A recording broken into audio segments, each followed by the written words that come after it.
Welcome, everyone. Hi. Oh, good to see you. Sage, Tucker, Bhavana.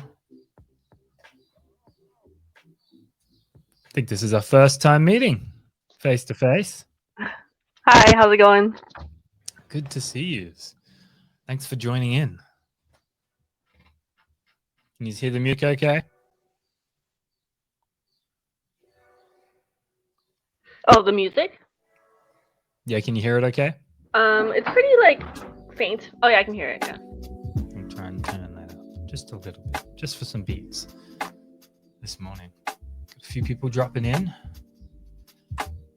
Our cameras are optional, but if you do want to turn them on, always nice to see people.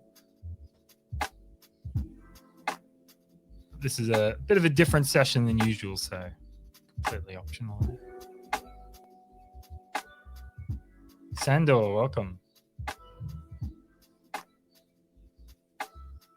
And for anyone who's... Oh, yep. No, go, Sandor. So you came off mute. No, just wanted to say hello. Figuring out the controls, never used Flutter before. Yeah, this is it's we adopted this platform a few months ago. So Mike, welcome in. Good to see you. Thank you. Mute's in the top left for anyone who's wondering where it is. Use Zoom so long, I think the unmute button's become a bit of a muscle memory. Oh, glad to see you. We might take a few more minutes to let people drip in. Okay. I'd love to hear. Feel free to come off mic, or if you want to have a chat or drop it in the chat.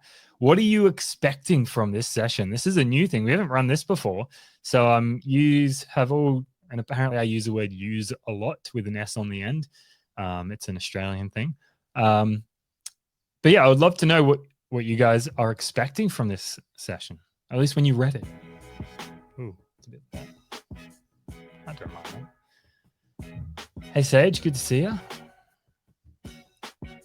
And the chat's on the left-hand side, so drop in.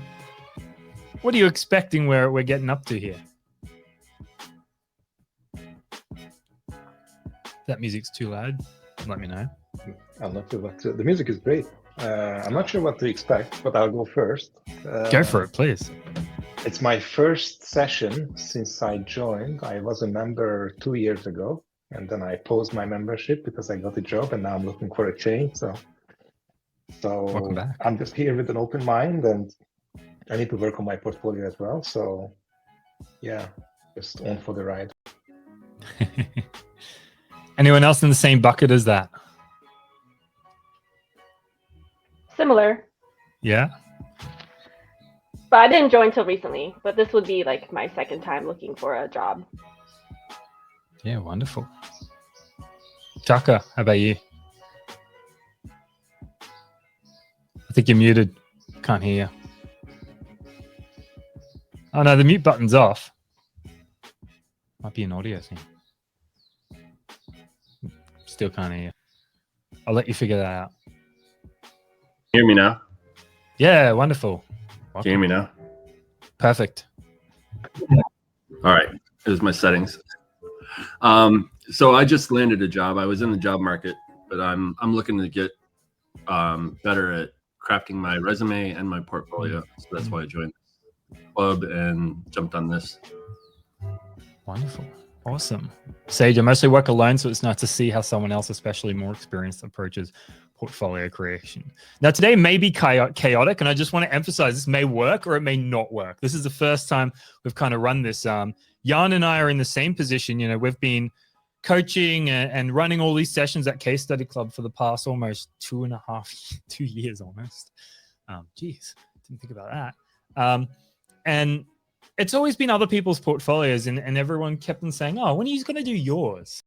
Like, when's that going to happen? And we both actually have reached a stage where we're like, oh, we should probably refresh that at this stage. But we thought, what a great opportunity to see whether or not we can apply our own advice to our own stuff.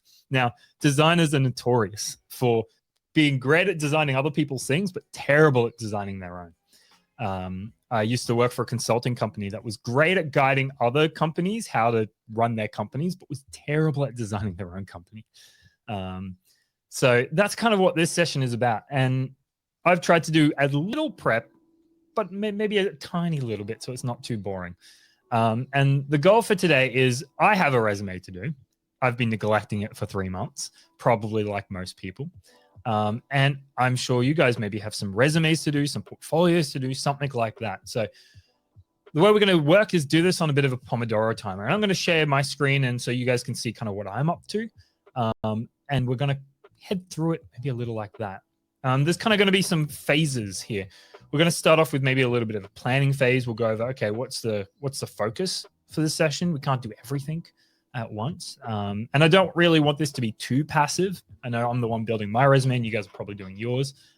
So I kind of want this to be a little bit of an opportunity for you guys to see what I'm doing, maybe ask questions on why you're doing that, or I'm trying to do this. It's not working very well. So that's kind of what this is for. Okay. Does anyone have any questions? No? Susie, thanks for dropping in. Good to see you. 2 a.m., 3 a.m.? 4 a.m. 4 a.m. Oh, keep thinking I'd get it, but I never do. Beijing time? Shanghai? Yeah, exactly. Yeah. Because your time moves. So Yes. probably that's why. My time does move, which is weird. Time shouldn't move. Yeah, I don't get it. Here it doesn't move at all. No, they tried to do that in one of our other states, and people started sending in death threats. What? Yeah. So all in Australia, some places that have time zone daylight savings, other places don't. And the minute you try and implement it, we get very angry. Sort of really like, angry. Why make it easy if you can make it hard? Pretty much, yeah. Pretty much. That's okay. So as I mentioned to the others, Susie, we're just going to do a quick overview on what the point of today is. We're going to go through some Pomodoro sessions. We're probably going to start with maybe a little bit of a looser planning. We're then going to hyper focus probably a little on the past roles, trying to come up with ways to best represent them in our resume. And in the last session, we're going to try and take what we've got and put together some feasible draft that we can maybe pass through some resume testers. We can send out for feedback. We can upload to the community, maybe to the Get Feedback channel. The Poco AI, if you guys have seen that, is okay at reviewing resumes. So we'll see maybe how Poco does with our work. Okay. Where are we? 7:08 for me, not you guys. I've never run my resume through an AI before, so this is not going to bad. be interesting. It's not bad. So I've asked the others in the call, Susie, I'd like to hear from you. What do you expect from this session? Well, I've been struggling a little bit, like trying to explain myself and my story, and I don't know, like build out my strengths on my resume, and also like the differences between like the resume and the about page on my web portfolio.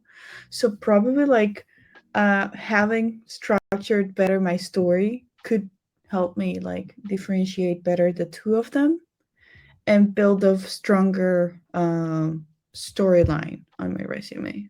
That's wonderful. Thank you. And Sarah, welcome in as well. Hi, everyone. Good to see you. I'm going to ask you the same question, and then we'll actually kick off. Sarah, what are you expecting when you read this session, when you read the title Portfolio Lab Resume Build Out? Well, we're going to build out a resume together. That was the idea. Yeah. Okay. Cool. Well, I don't want to delay this any longer. So let's take a look at the tool chain that we've got available for building a resume today. We've got a few different things. Everyone on the pro group has access to not my Zoom, but the Portfolio OS. So the Portfolio operating system. If you don't, it should have arrived in your email. And if not, please just give me a holler right now and I can send it straight over to you. So everyone should have access to this. I'm going to just showcase the resume parts. And we'll go from there. Okay, here's some rustling.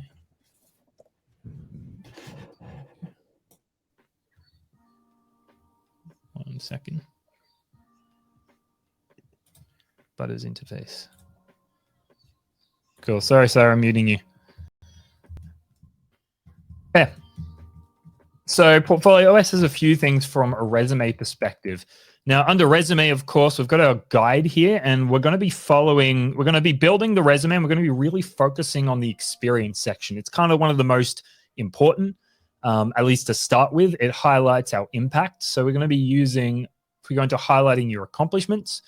The XYZ formula is really going to be the template we're working towards. So for each of our resume items, the goal is to really show impact and the kind of roles that we've done in our role, the experience we've done in our role. The more specific, and there's an interesting caveat here. I talked, I think it was with Noya last week from the community, the difference between detail and like specificity. I can never pronounce that properly. The goal of our resume dot points is the more specific we are, the more numbers we can use, the more exact we are, the more kind of trustworthy it comes across. So the XYZ formula is going to be our starting method to get there. And it generally goes accomplished X as measured by Y by doing Z. So we've got some examples here. So let's look at some of the examples under design lead. We've got member of an integrated design and management. I don't even know what that means. I'm going to go the other one. Led the design for Swipload's B2B SaaS application. I think I've got a statement like that on one of my past resumes. That's okay. What's a better? Let's take a look. Led the product discovery, user involvement strategy, and redesign of Swipload's B2B SaaS application. Okay, that's more specific. We've said product design, user involvement strategy, redesign, and we've been really specific B2B SaaS application. And then a great version of this is the same thing, but also contributed to 172 MRR growth, user activation. They've been more specific with money, pretty much, in percentages. And so our goal today is going to be to take a look at our experience and try and get a template. Now, we might not use the actual numbers. We might just put some placeholders like this if we don't have them or we're not sure how to get them. The goal is to have as many of our experience in the great section. And then if we need to scale them back to maybe good, we can do that. Okay, highlighting accomplishments. Now, one of the notorious hard parts, and I am going to be faced with this, so we're going to figure out how to do this, is I've spent the past 2 years in a day job role, and that's how do I go about capturing everything that I've done? Now, that can be really hard. Now, if you are using Portfolio OS for this, that's going to be the project audit lab. And ideally, over time, the goal here, and I'm going to do a few here just for us to maybe be a bit familiar, and then I'm actually going to switch lanes. So companies and roles, I'm going to start here. Can everyone see my screen? Actually can't. Yep. Yeah, cool. Okay, I'm going to start. The most easiest thing is roles. So let's kind of start there. You can do this in your own Notion page. You can do this in a Word document if you want. I think it kind of works the same. Okay, so I'm going to do this. Let's also make sure our timer is started. Toolbox. So we get 25 minutes, and the goal here is to flesh out our experience, our roles, and make sure we've kind of got them. And you guys might have this already. If so, great work. Just gonna stop sharing. Thank you, Butter. Stop the timer. Gonna go 5 minutes. Okay, I'm going to switch. Now, I'm going to briefly talk through mine personally. I'll try and talk out loud. If you need quiet for doing this, the timer is going to be on the screen. So you can mute me. You can just go in the background, do your own thing. Or you can ask questions as we go along too. So this can be like a two-way discussion. It doesn't need to be just me talking through things. So let's switch the beats. Nope, that's Michael Jackson. That is not workshop music. Okay. Can I just check in with everyone before we dive in? Is this what you're expecting? Is this useful? Should we keep going? Thumbs up, thumbs down, maybe. Cool. Okay. I'll check in at each point along the way, and if this gets invaluable, we'll just cut it. Okay. Start with roles. Time is up on the screen. I'm gonna kind of talk through mine. Now, I work for government, so it has some good and some pros and cons to it. work for the Civil Aviation Safety Authority. Pretty easy one there. Before that, my role was at a consulting company called Think Place. Before that, it was at so many acronyms. A company called Department of Education. We're going to do 3, and then we'll kind of break them down. Skills, employment. I like to focus on the top 3, or probably going to spend like 60% of our time on the very first one, the most latest, because that's the thing people are going to look at the most. The rest are kind of, they're important, but they're kind of supporting. And it does depend on your role. If you're doing a user research role, then maybe you've got 3 roles in your backlog that are all user research. And that's kind of good because you want to emphasize that you've been in the field for a while.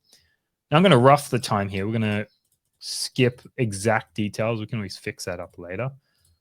Oh, geez, when did I start? That's April 2022.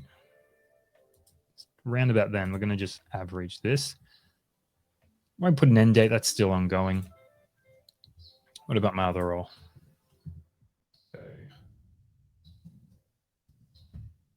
Ended probably April 2022. Okay. Started November. I'm roughing these dates, so these are not exact at all.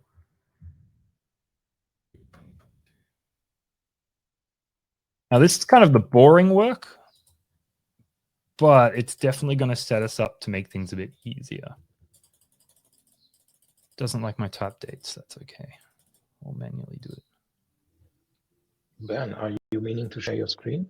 I am. Oh, no one's seeing anything? Oh, you're like, what are you doing? Oh, that makes sense. There we go. Sorry, guys. Thank you so much. Call me out if that ever happens. Please do.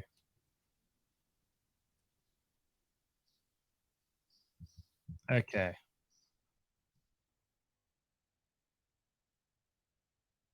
In the Notion app. So if you guys feel free to also use Portfolio OS or your own thing. The real goal here is we want to get our maybe latest 3 companies and roles, and we're going to start breaking them down. Now, I'm going to break a few of them down in Notion, but then I'm going to switch to another tool that I'm actually kind of preferring right now. This is good, and we recommend the Project Audit Lab as a way to go back and audit, obviously, a lot of your projects. So I'm going to see, when did I finish this place?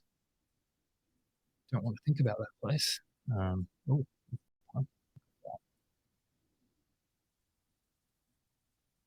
Doesn't like me typing it in, so I've got to do it manually.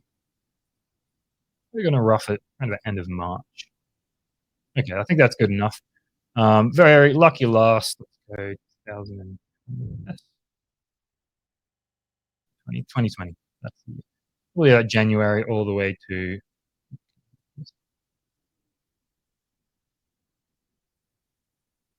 go into the year. So do that. Go around about there. There was a bit of overlap between these 2.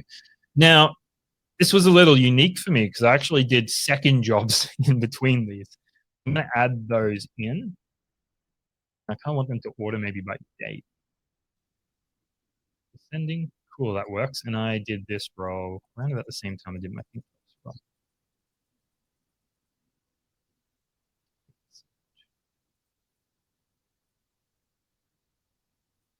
And I'm also going to rough this and go at April there. Okay, there we go. So it's also ordering it by date. That's nice. So what else have we got? And Case Study Club, of course. Can't forget that one. I'm going to do Case Study Club, and that started about the same time as this one here. So if we were doing a brand new resume, this is probably most important. You might have this already, but we're almost done on this. I'm allowed. End date, not really one. Okay, for those who just joined, we are on a Pomodoro timer right now, and I'm talking out loud as I build my resume. The goal for this first 25 minutes is I want to have all my titles and at least a rough set of achievements that we can work through underneath. Now, if you have any comments, if this ever goes off the rails, please definitely let us know. We got some music going on in the background, so if you need to work on yours or if you're at a different stage, you can work through that. We'll have some time at the end and maybe between the breaks as well. So if you've got questions, while I'm doing this, if you've got questions, please definitely let us know. Now, I actually did this project audit lab a little along the way. The goal of this is, as you're doing work, to capture things that are happening. So I've just rounded up actually a little mini project. So I'm going to capture that work right now. So if I was in the middle of my role, I just finished as of flying home at 11 o'clock last night, facilitation of a branch planning day. So I led that.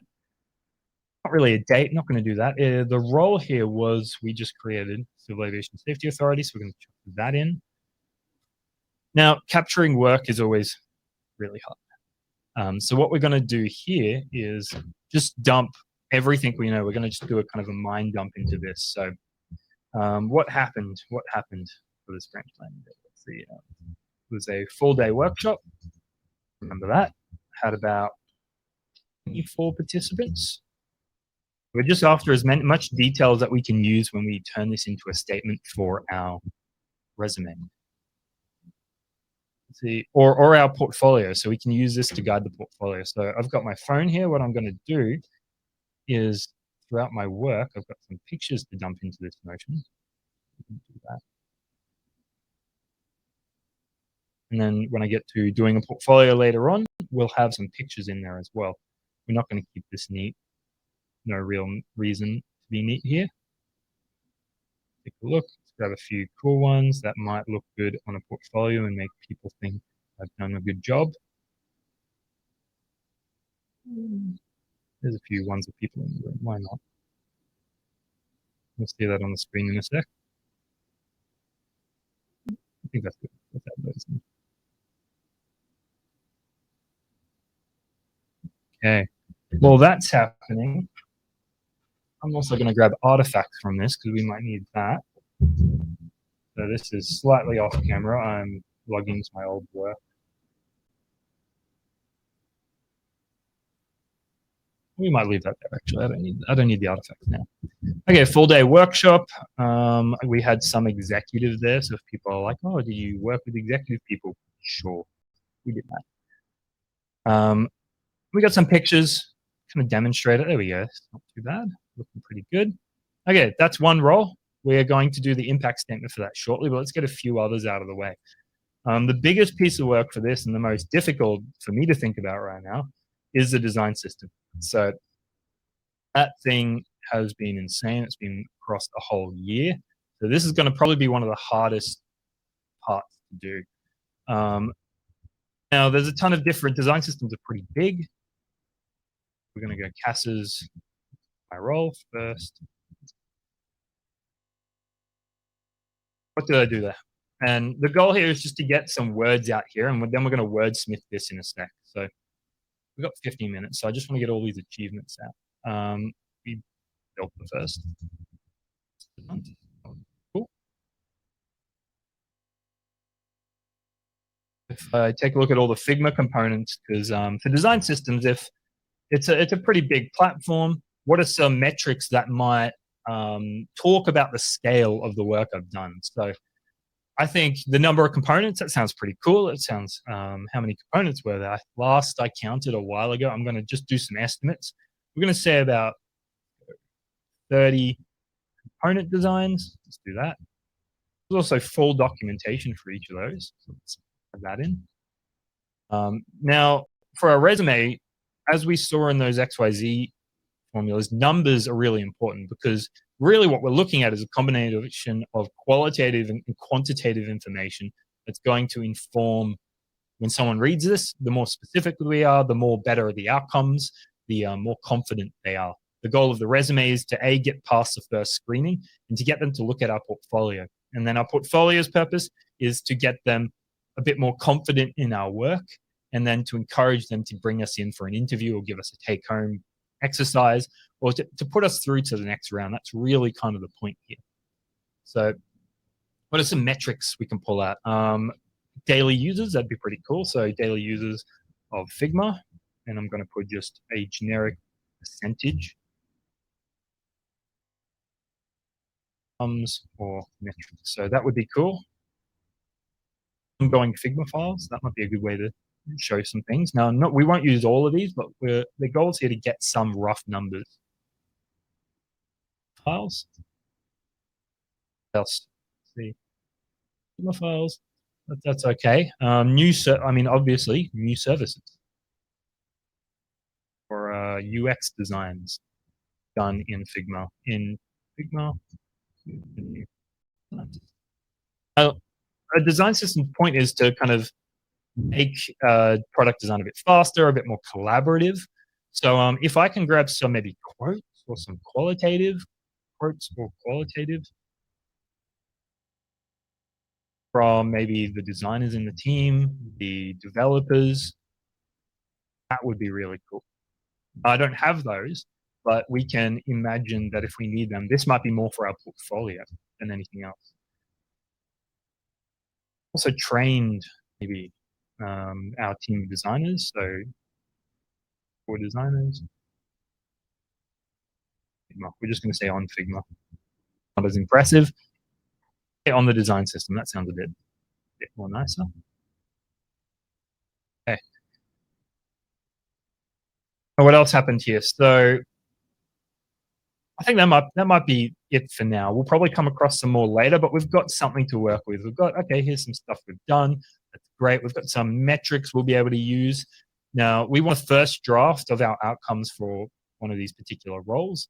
Our focus isn't to have the perfect one. Once we've got them, we can then focus on one and iterate through that. Cool. I think that's good enough for this. We got 12. Branch planning day, that's a bit harder. We got 24 participants. For the portfolio, this would be way better for the portfolio because we can put images, we could put quotes there, but I think this one's not too bad. The design system is probably the biggest piece of work. How are we going, people? Is this still good? Should I keep going? I actually can't see, so if someone says yes or no. Okay, I can see thumbs up. That's nice. Excellent. Thank you, buddy. Okay, what else we've got? So we've got this UX backlog. So our field never had a UX backlog in our life. So it's great that they've got one. Now, my focus from a role, and I should have caveated this, is right now I'm sitting in a senior designer role. Now, the difference, and for those who are joining the induction next week, you're really going to see this, or if you have watched our Building Your Portfolio with Jan, in our Portfolio Essentials tab, your emphasis as you go up in levels will change. If you're going for junior roles, you're really focused around the process. How many people did you interview? How big was your competitor analysis? Those sorts of kind of number games. But as you go up, your focus becomes more strategic, it becomes more enabling, becomes more team-based. So because I'm at the senior level, you can see we've kind of got, instead of doing the branch planning day and coming up with designs, it was more the facilitation. Instead of developing services, it's more of enabling those services or products through the design system. For the backlog, that's kind of helping our team. So I've actually got pictures of all these somewhere. And let's just see if I can grab those. So you can see an actual one of these team audits in progress. Okay, let's grab. Now this is the old version of Portfolio OS. Now I used it in here originally. So let's see where I was. It's going to take me a second. Now, while I do that, consider this a brief 1-minute break while I find it. Does anyone have questions, or are you just vibing with this at the moment? I have a weird question. Oh, go for it. I love weird questions. So I'm just trying to find this Portfolio OS, and I can't find it. I will share it with you right now. I'm very glad you brought that up. I didn't want you going through it. So it should have come out via email, but I'm going to drop it in the chat. So this has been available for all the new pro members who bought the kind of new one, so to speak. I will now drop this in the chat. Now, you're going to need to use Notion for this. You can, I think someone just dropped it in the chat. Oh, wonderful. Oh, great. I'll just drop it as well, just in case. That's the one there. I think every pro member has Portfolio OS, or at least has the access to it. So you'll open this up in your own page, and you'll need to hit the duplicate button, which will take it into your own personal Great area. Does that make sense? Yeah, it does. Wonderful. Okay, now I built mine in the old version of Portfolio Operating System. So it was called Career Achievements. That's why I can't find it. Let's do a quick find of that and we'll give up if it takes too long. Career Achievements.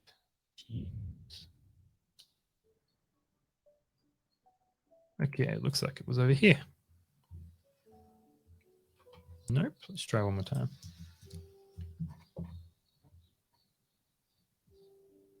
It's one of these. Might have to give up. I put so much work into it. Ah, that's okay. I'll give up for now. But something I highly recommend doing. Please take us back to where we were.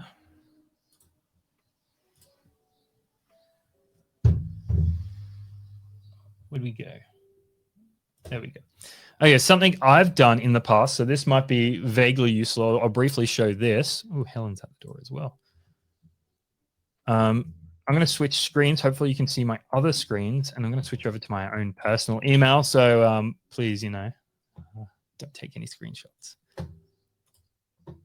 Now, in the past, whenever I do a role, something I've done is I take any artifacts and I just send it to my personal account from my old work account.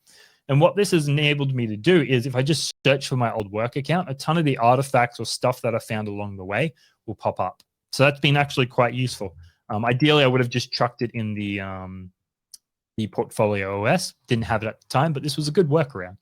So let's maybe find my old ThinkPlace one. So there we go, benjamin.mclaren@thinkplace.com.au. Okay, we got some emails here. What have we got? Let's take a look. It's been a while. Oh, this was fun. I remember this. Shouldn't be those fonts. That looks terrible, but that's okay. We'll keep this. So this was a proposal I wrote for some research for a reef, a kind of reef museum. Very cool. Loved that. This was a terrible proposal we put together. That's not going in there. I'm going to keep my worst work maybe out of it a little bit. That was this was okay. We'll download that too, just in case. But we want something that represents my ThinkPlace role as well. Then we'll go back to the other stuff. Okay, well, I got a few there. That's not too bad. Anything else? No, it doesn't look like it. I seem to like to give myself little subject matter lines on these emails, and I always forget what's in there. Cool. Okay, well, we got a few things from the past role. Oh, that's a very old picture. You can ignore that. Okay, well, we got some past work. Not as much as I thought. I thought I had some more, but maybe I'll have to dive into a Google Drive at some point, but that's okay. Okay, we got a few more things for our other roles. So let's jump back to Portfolio OS. The UX backlog, that definitely was part of this. So let's go. That's Civil Aviation Safety Authority.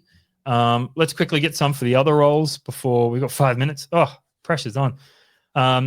Okay, for Case Study Club, well, running all the pro group workshops. Let's just really rough this out. So that's Case Study Club. Now, I've run roughly one a year for, I think, one a week for almost a bit, a year and a half. So if we do some rough numbers there, that's around about 52 workshops. I developed the Portfolio OS, so developed Portfolio OS. We got somewhere around 120 sales, if I can rough it here. Now, the pro group has had around about 90 active members. 90 members, and we'll go each intake. So some behind the scenes, we're looking at roughly 32 people. Sometimes we don't have these metrics, and what I'm going to suggest there is a few things. When you are doing your portfolio later on, if you reach metrics and you're like, I don't have any, what do I do? And especially if you're coming from a boot camp or you're a bit junior, something I recommend is what would you have measured? So your goal there is to kind of show outcomes, or that you have an outcome-centric mindset. So if you have absolutely no metrics at all, what would you have measured, or maybe to actually measure success of that? That way you're still showcasing that you think about it. Now, qualitative is as important as quantitative, but for a resume, we can't put quotes on there really. So we're looking for what figures can we pull out? What can we do that's kind of there? UX backlog. This is a hard one. Really, what did it do? Oh, that's a good question. What did it do? It helped us have ownership over what work was going on in UX. So that's a bit hard to quantify, but let's give it a go. Collaboration between UX and development. Okay, that's okay in the XYZ formula that we were going on here. I could probably estimate the amount of items we had. We probably had maybe 60 user story / work items in first iteration. Let's do that. This actually went through 3 iterations. I took screenshots along the way, so 3 different iterations. That's probably all I'm going to do. Maybe we prioritized. This one's a hard one. It kind of ties into a lot of other stuff. The design system is probably the biggest rock here. And so in our work, we have big rocks, we have small rocks. Not all of this is going to go in my portfolio when I do it. I'm going to try and be as selective as possible for the roles that I might want. Okay, we got some metrics there. I'm running out of time. 52 workshops. Okay, that's looking good enough. If I could have like 150%, I'm just going to put some metrics that would be nice, but the metrics are wrong. So I'll put a question mark so I don't forget. More community members. Let's do that. I don't know if that's the actual metric, but we can go back as long as we have something to work with. So I think what we'll do for the next few minutes before the next break in the next 2 minutes, this is just listing out all the stuff and trying to get us something to work with. Then in the next section, we're actually going to hone these down. And then in the next section after that is going to be our draft. Okay, so that is pro group workshops, but these are separate achievements. So I'm going to put Portfolio OS actually as a separate achievement. Case Study Club, because this will be an achievement under my role at Case Study Club. So let's do that. Sales ish. We've got some feedback testimonials. So that's nice. This might not just be for my resume, but we are going to focus on the resume. And let's grab a screenshot while we're at it. Here we go. Maybe we'll use these later. Screenshot. I'm very lucky to actually have this as a screenshot. So let's. Now, if this is you, you'll probably have to go back to your old systems or your old computer, your old work systems, grab screenshots. It's going to take a while for you to remember what actually happened. And sometimes talking through that is going to be key. Oh, time is ticking. Okay, let's also do this is doing. I remember that one's an easy win. Ran a doing design festival. 40 seconds. 100 and we had about 200 people live on call. Tickets were like $30. Let's just do that. I can always get the metrics later. Probably extrapolate that into funds. Oh, this is doing at my role. And this is doing. The only one I've really got for that. Oh no, I got some more. Oh, 9 seconds. I'm behind. I'm feeling the pressure. Last minute. Okay, we got the big rocks. We've got kind of a nice extra strategy. This is my latest one. That's probably the gist of it. Oh, time is up. Okay. I needed more time. We've got some pro group workshops. Okay, that's my latest one. So you see, I've tried to go from top to bottom. We didn't really add think place, but I'm just going to sneakily add that last here. And I think the biggest things I did was usability testing. We're out of time. Of a portal, wrote proposals, I guess. That was not much in that role, actually. So that's good enough. Okay. We had stuff to work with. We got Portfolio OS, and the last one. Did portfolio sprint workshops in Case Study Club. So this is not neat. And I did say this was not going to be neat. So don't hold that one against me. Okay, this isn't really an achievement, but we can round that out later. Okay, that's the first 25 minutes. That snuck up on me fast. can I check in with everyone? How are you vibing with this? And so the next section is going to be, okay, let's take the top 2 and let's turn them into good XYZ statements. Is this working for people? Kind of. Yeah. The only thing is that I have a couple questions. Go for it. I Let's put get some them questions. yeah, because I don't have as much experience as you do, so I'm a little bit like, oh my god, what do I have to put down on the lists? And the 2 questions that I have is, first of Do it. all, how far back should I list the roles that I've had, like the experience? Great question. Maybe like 3 years back, or how much back should I? So that's an interesting, I actually don't see it really as time. I know that my resume, I mean, there is a degree of time. I know that my resume is going to be 2 pages long. I always do a 2-page resume. It just fits. Because I'm at a senior designer level, it means I need to show a bit of breadth, but I also need to show the more strategy and leadership I can show, the better. That's kind of the gist of it. So I definitely want to show, probably I can fit 3 roles most of the time on a single page. So those 3 roles need to be kind of my best foot forward. So probably case study club, my last 3 roles pretty much. That's the easy way to do it, is whatever your last 3 roles was. If you worked at a company where maybe you did a lot of projects, or you've only been at one company, then maybe one company will be the only one you have on the front, and you'll just have a lot of achievements.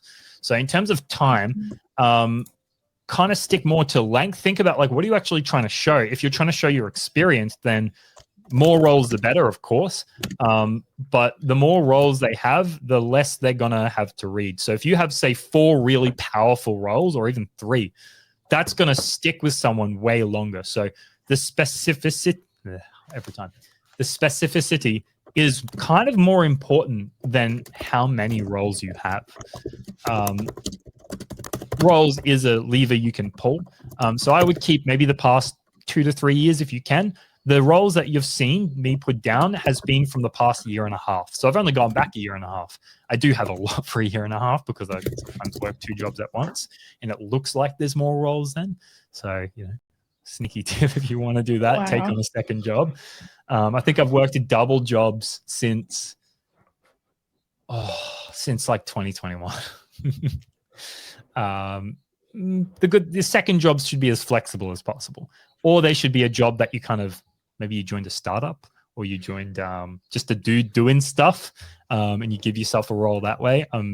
It's technically a real role, but well, that keeps you moving. At least you're not burning out on one role, right? Yeah.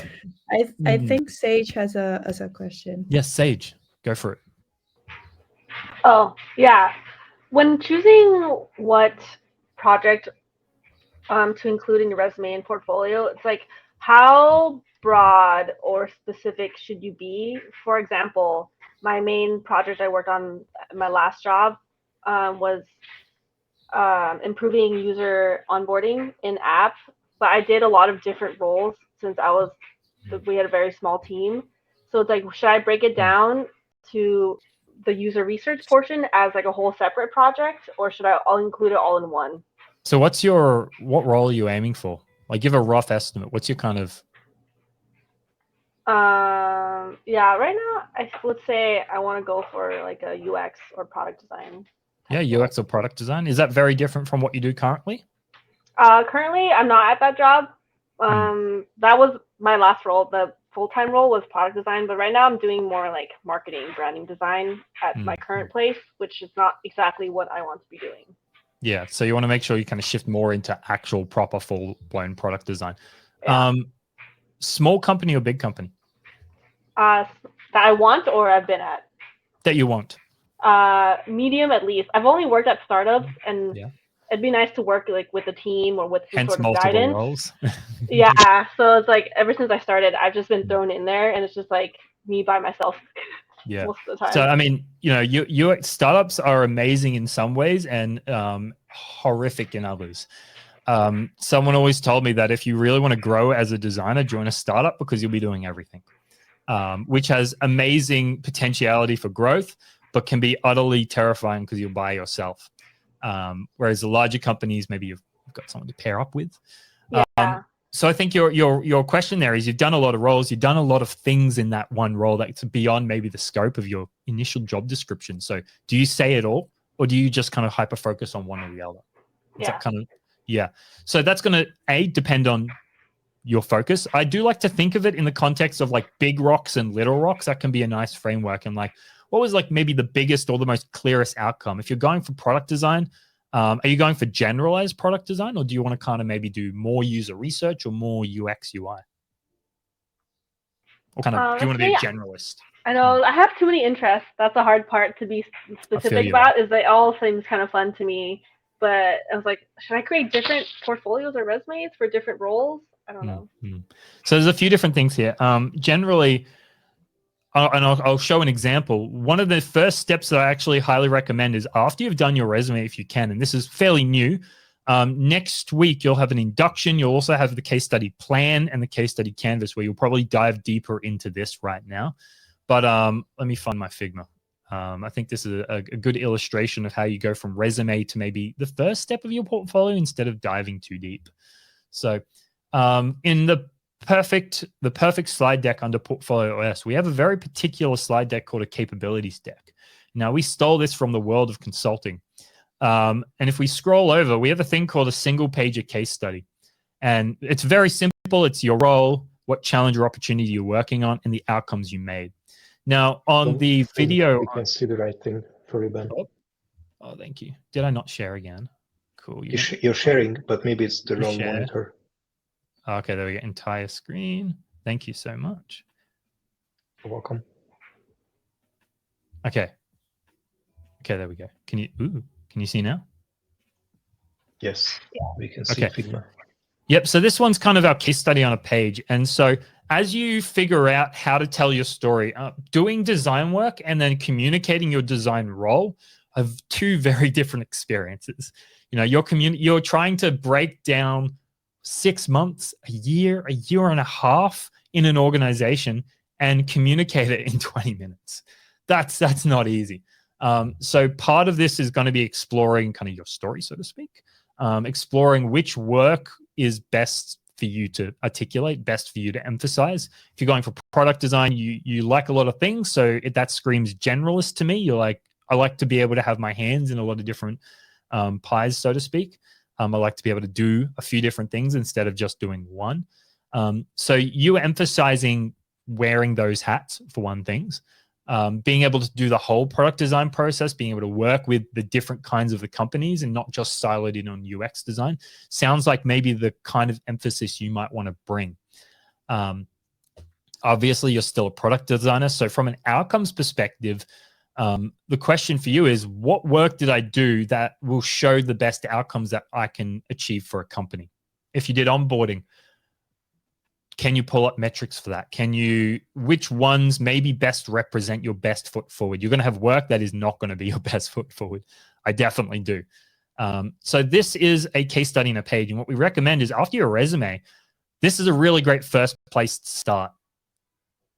Later on, you can expand it to be a bigger, maybe an interview deck, which some people do interview decks, and they're like these way longer pieces of work. You've got like an about you at the start. You've got the process broken down, maybe the solution, the outcome, etc. We'll go over this next week. So if this is a lot for anyone, that's okay. We'll be covering it in the induction in more detail. But we normally actually recommend starting kind of here. And in one of our videos, you'll show that we have a cover example for your portfolio where you actually summarize, you were in a particular organization, you worked across 17 projects, you achieved maybe these 4 metrics from different projects across your role. So it's more like an overview of your role than anything else. That doesn't quite answer the question, I feel, in terms of what should you focus on. Which ones are you most clear about? And honestly, my fallback question is going to be, which one were you most proud of? Because when you get to your interview, if you loved your work, that's going to show. How do you feel about that? Yeah, that makes sense. Obviously, I don't think you can answer my questions, but it's like gives me enough to like think about it to answer it myself.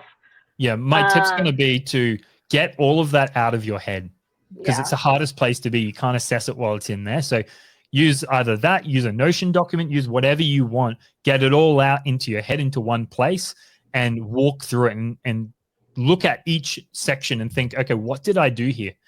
Which ones are my best foot forward? Which ones maybe are our top ones? So in the portfolio plan, we'll go through a few things in that. We'll build a portfolio positioning statement. We'll take you through a little audit of all your projects. So you'll get to put all your projects on that canvas. That's next week, I think. You'll then also go choosing your hero case study. And this is like, if you're ever going to focus on one case study, which one is it? That'll happen next week as well. And then do a little timeline as well. I hope that helps. But my recommendation is focus on, there's two mindsets, and we'll cover this next week, the writer's mindset and the editor's mindset. You can't do both. Writers is getting everything out on the page, making a ton of mistakes, terrible grammar. The editor is figuring out what's important, and you can't do both at once. So start with the writer. Hope that helps. Okay. Yeah. Other questions, Sarah? I think you had a question. Yeah, I do. So different case. Let's look at from a maybe freelancer point of view or from an IC point of view. Let's do it. And how would you handle that? My example, I have my own agency for the last 8 years. For the last 3 years, I've been only dedicated to one client. But obviously, I have also been through levels, right? When I was starting out 7 years ago, I was at a different level, and now I'm at a different level. So would you divide that experience into different kind of levels?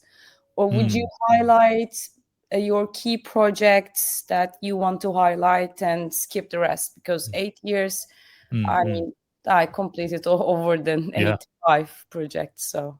This is an interesting one. So there's two ways you can approach, and I've seen this done in two ways. One, I've seen them just list, here's my agency, and here's all the metrics I achieved for like 6 projects. That's a quick and easy way. That's, if you've run it for 8 years, it's a bit different because it's quite long and you've done quite a lot of work. The other way is when you want to emphasize the different kinds of projects you've done. Maybe instead of emphasizing that you ran an agency, you might also do that in this. You want to emphasize the different kinds of clients you've kind of helped, the different outcomes you created for each of those clients. So people will often take a project with a client and make that a role in itself. They might add a caveat to it.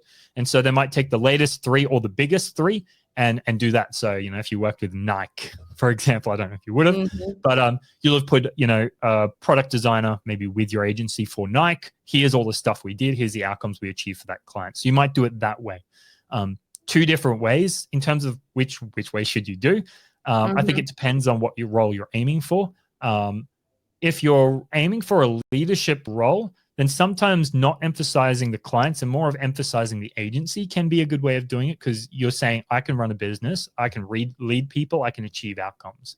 Both will technically work, and it's kind of more of up to which one fits your unique agency more.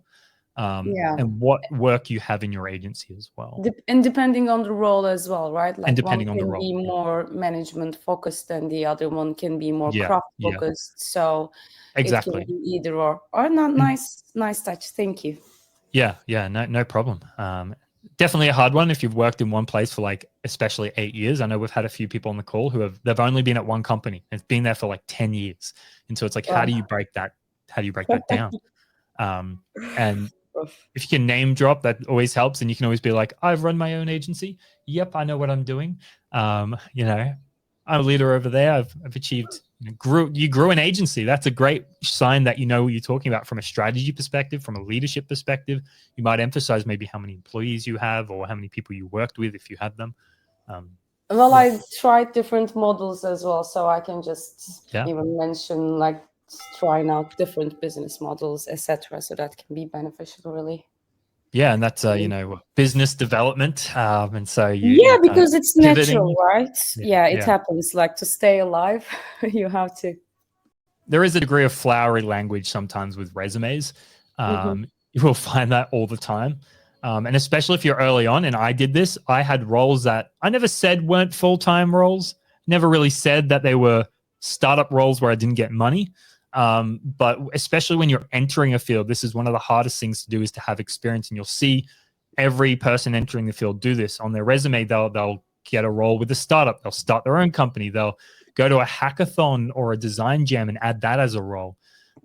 They might be freelance and pick up a client or two. They might work for free and just say, yeah, I run my own freelance company.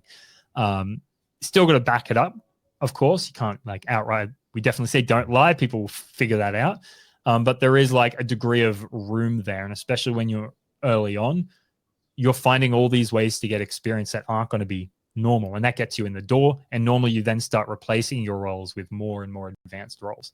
I know when I first left, I used to work in hospitality for like 10, 12 years.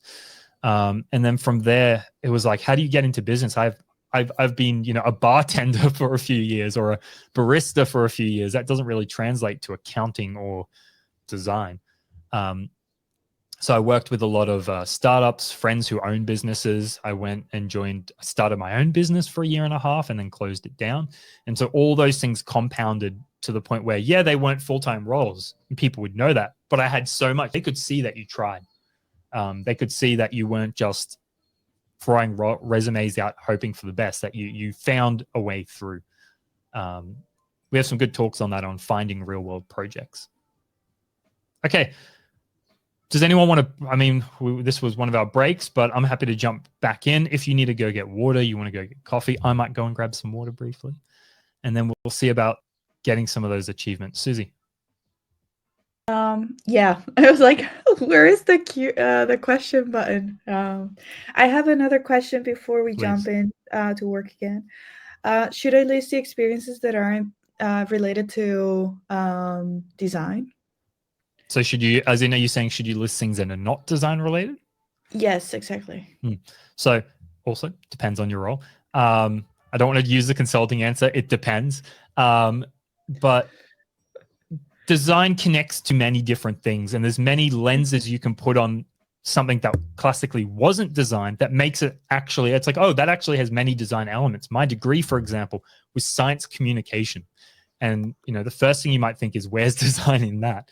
But if you broke it down, you start looking at the psychology in there.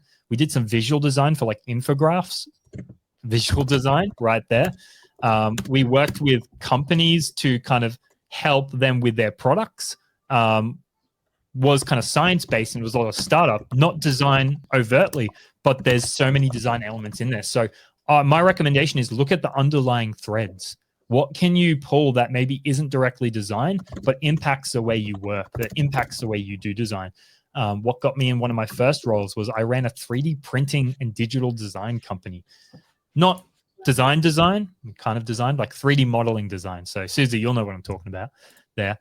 And I ran that for a year and a half. And whilst I am not an engineer, I didn't like 3D printing by the end of it. Definitely didn't. Got a lot less sleep. My partner was very nice. I took over the entire living room and there was just machinery everywhere. I don't understand how she put up with it. God bless. What? That's the perk of like working out there, like on a 3D printer. Yeah. Got a free server rack that was like massive, and I put 3D printers in it and lugged it up an elevator. Lovely. Weird times. But so that wasn't design related, but it showed a few things. It showed my then experience with business. I went out and networked. I had to get clients.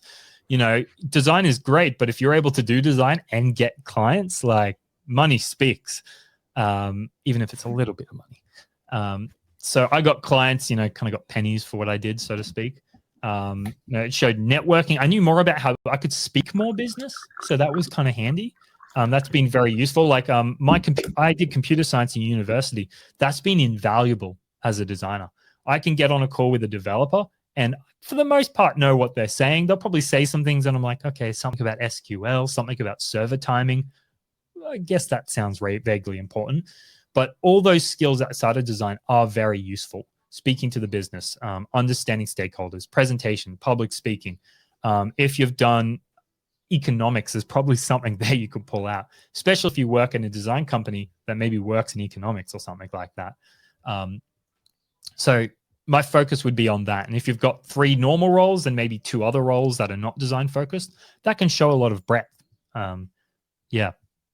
Sometimes it's the stuff that you don't do as a designer. That's your unique quality. Yeah. Okay, let's do a quick 5-minute break. I know we're a little over time here, and we will shorten things as we need to. Feel free to turn your cameras off, go get some coffee. I'm not going to get coffee. I'm not allowed coffee anymore. Drink too much of it. Then we'll go into 25 minutes, and we're going to really try and hone down just some of the achievements that I've done. And then we'll do another break and chat, and we'll talk through some other people's. And if you've got one that you've worked from and you need help with it, we'll do it on call. Cool. I'll also show you some AI. We got to have that in here somewhere. I don't want to write all this. Cool. Okay. 5-minute break, guys. Just chuck the timer on.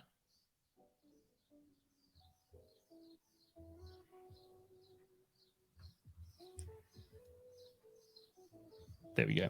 Cool. I'm going to turn my camera off too, but I'll be back in a bit.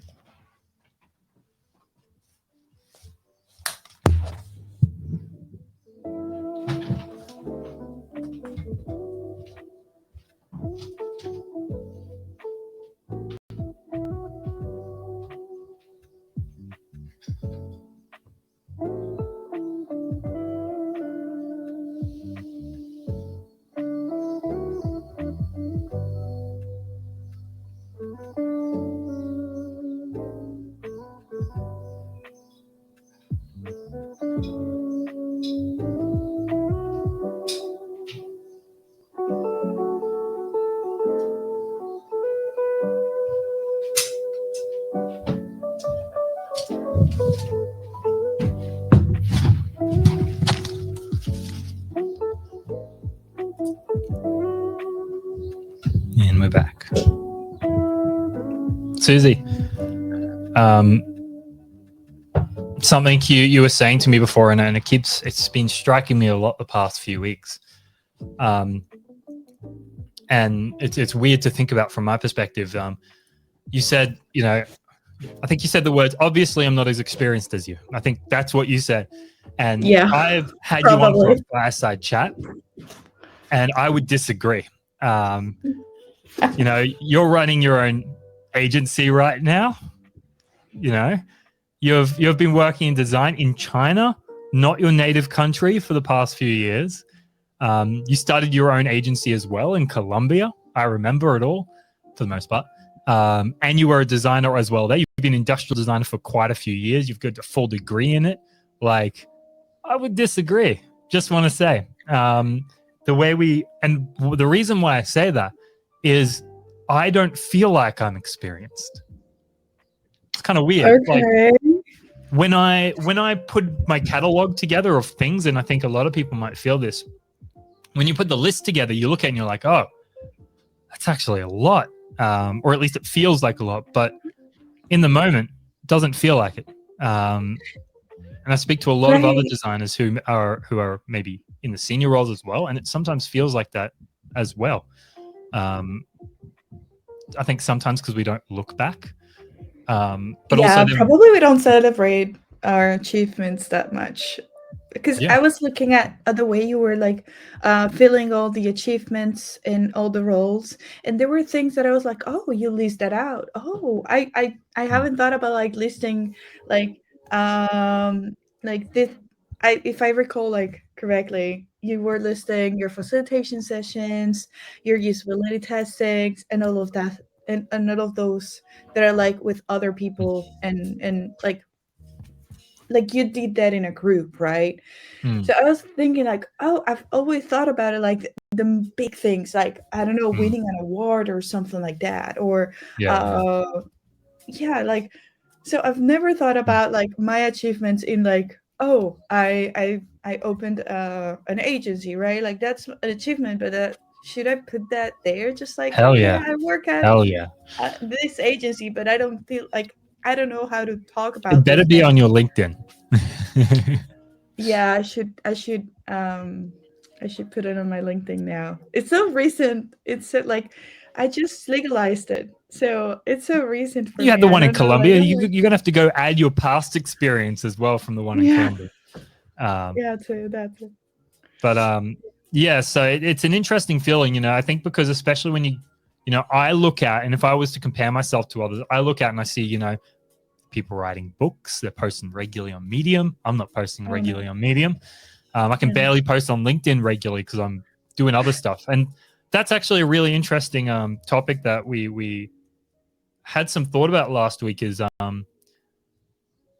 I don't post on LinkedIn because I'm busy doing things, which is a strange, it's like, you feel like you should be posting on LinkedIn, but if you're posting on LinkedIn, you're also not doing other work or running other projects. Or there's many designers who are really experienced and amazing.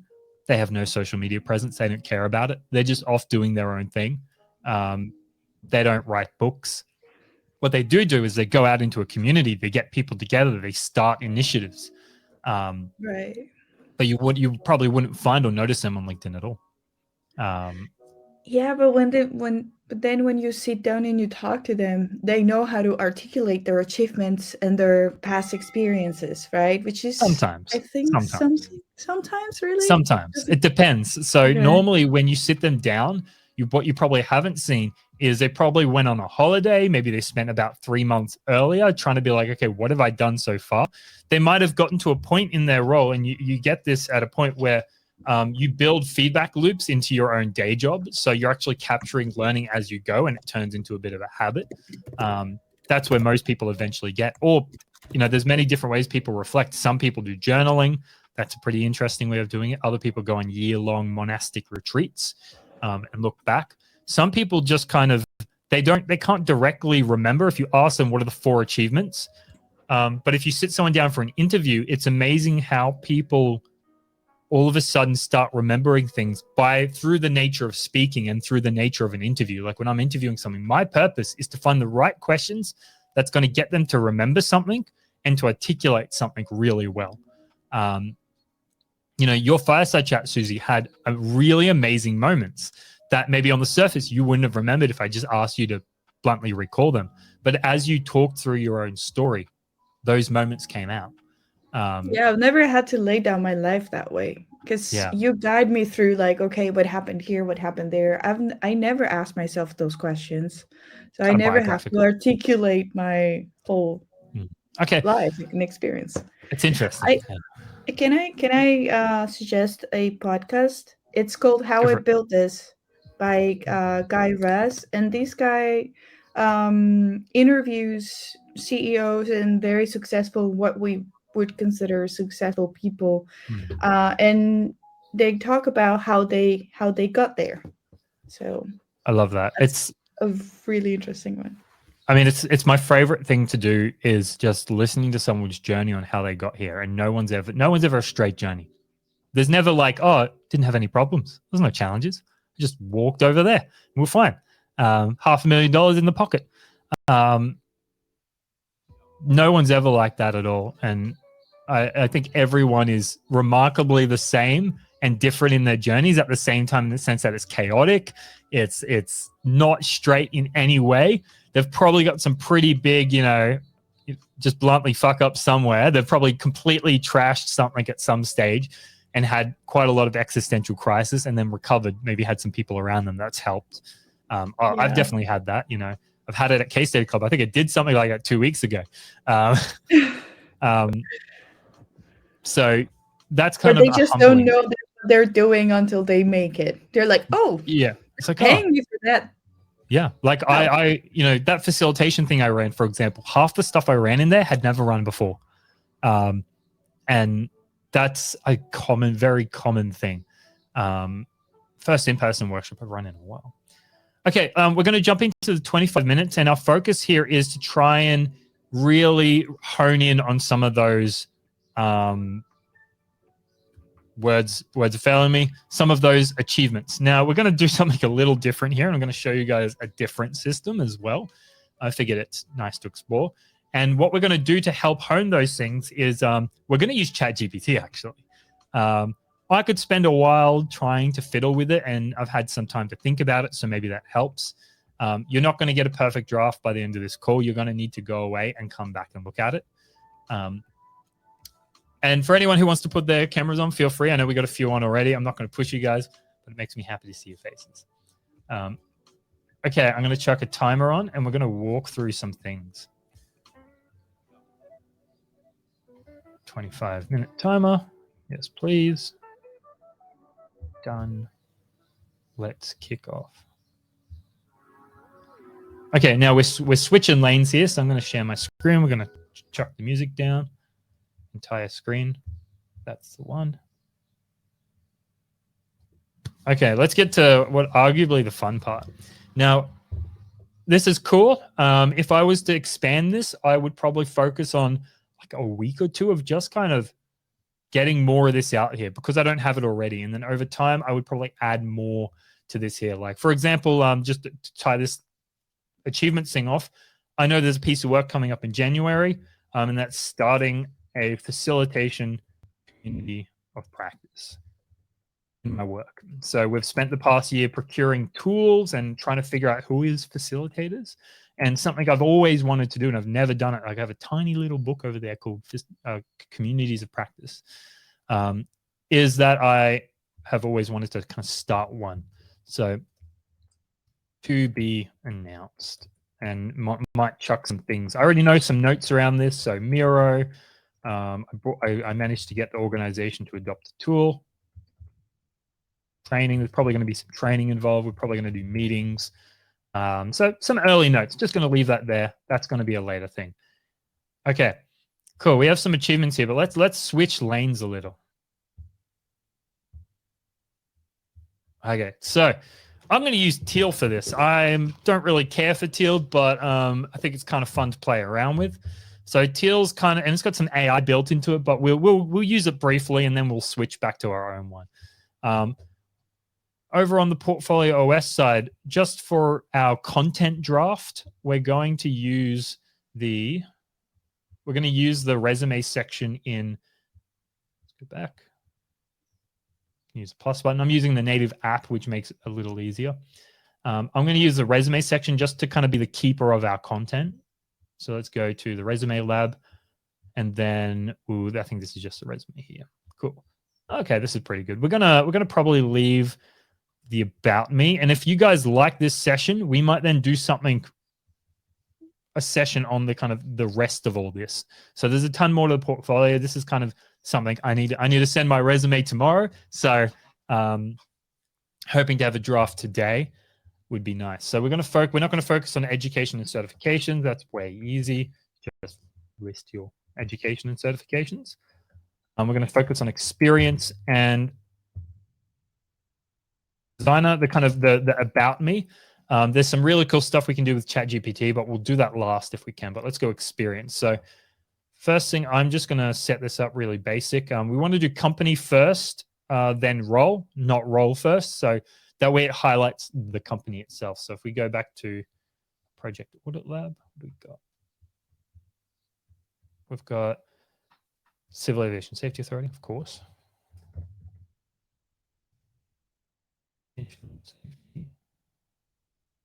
I actually want my first role to be Case Study Club. And the reason for that is I want to get out of government.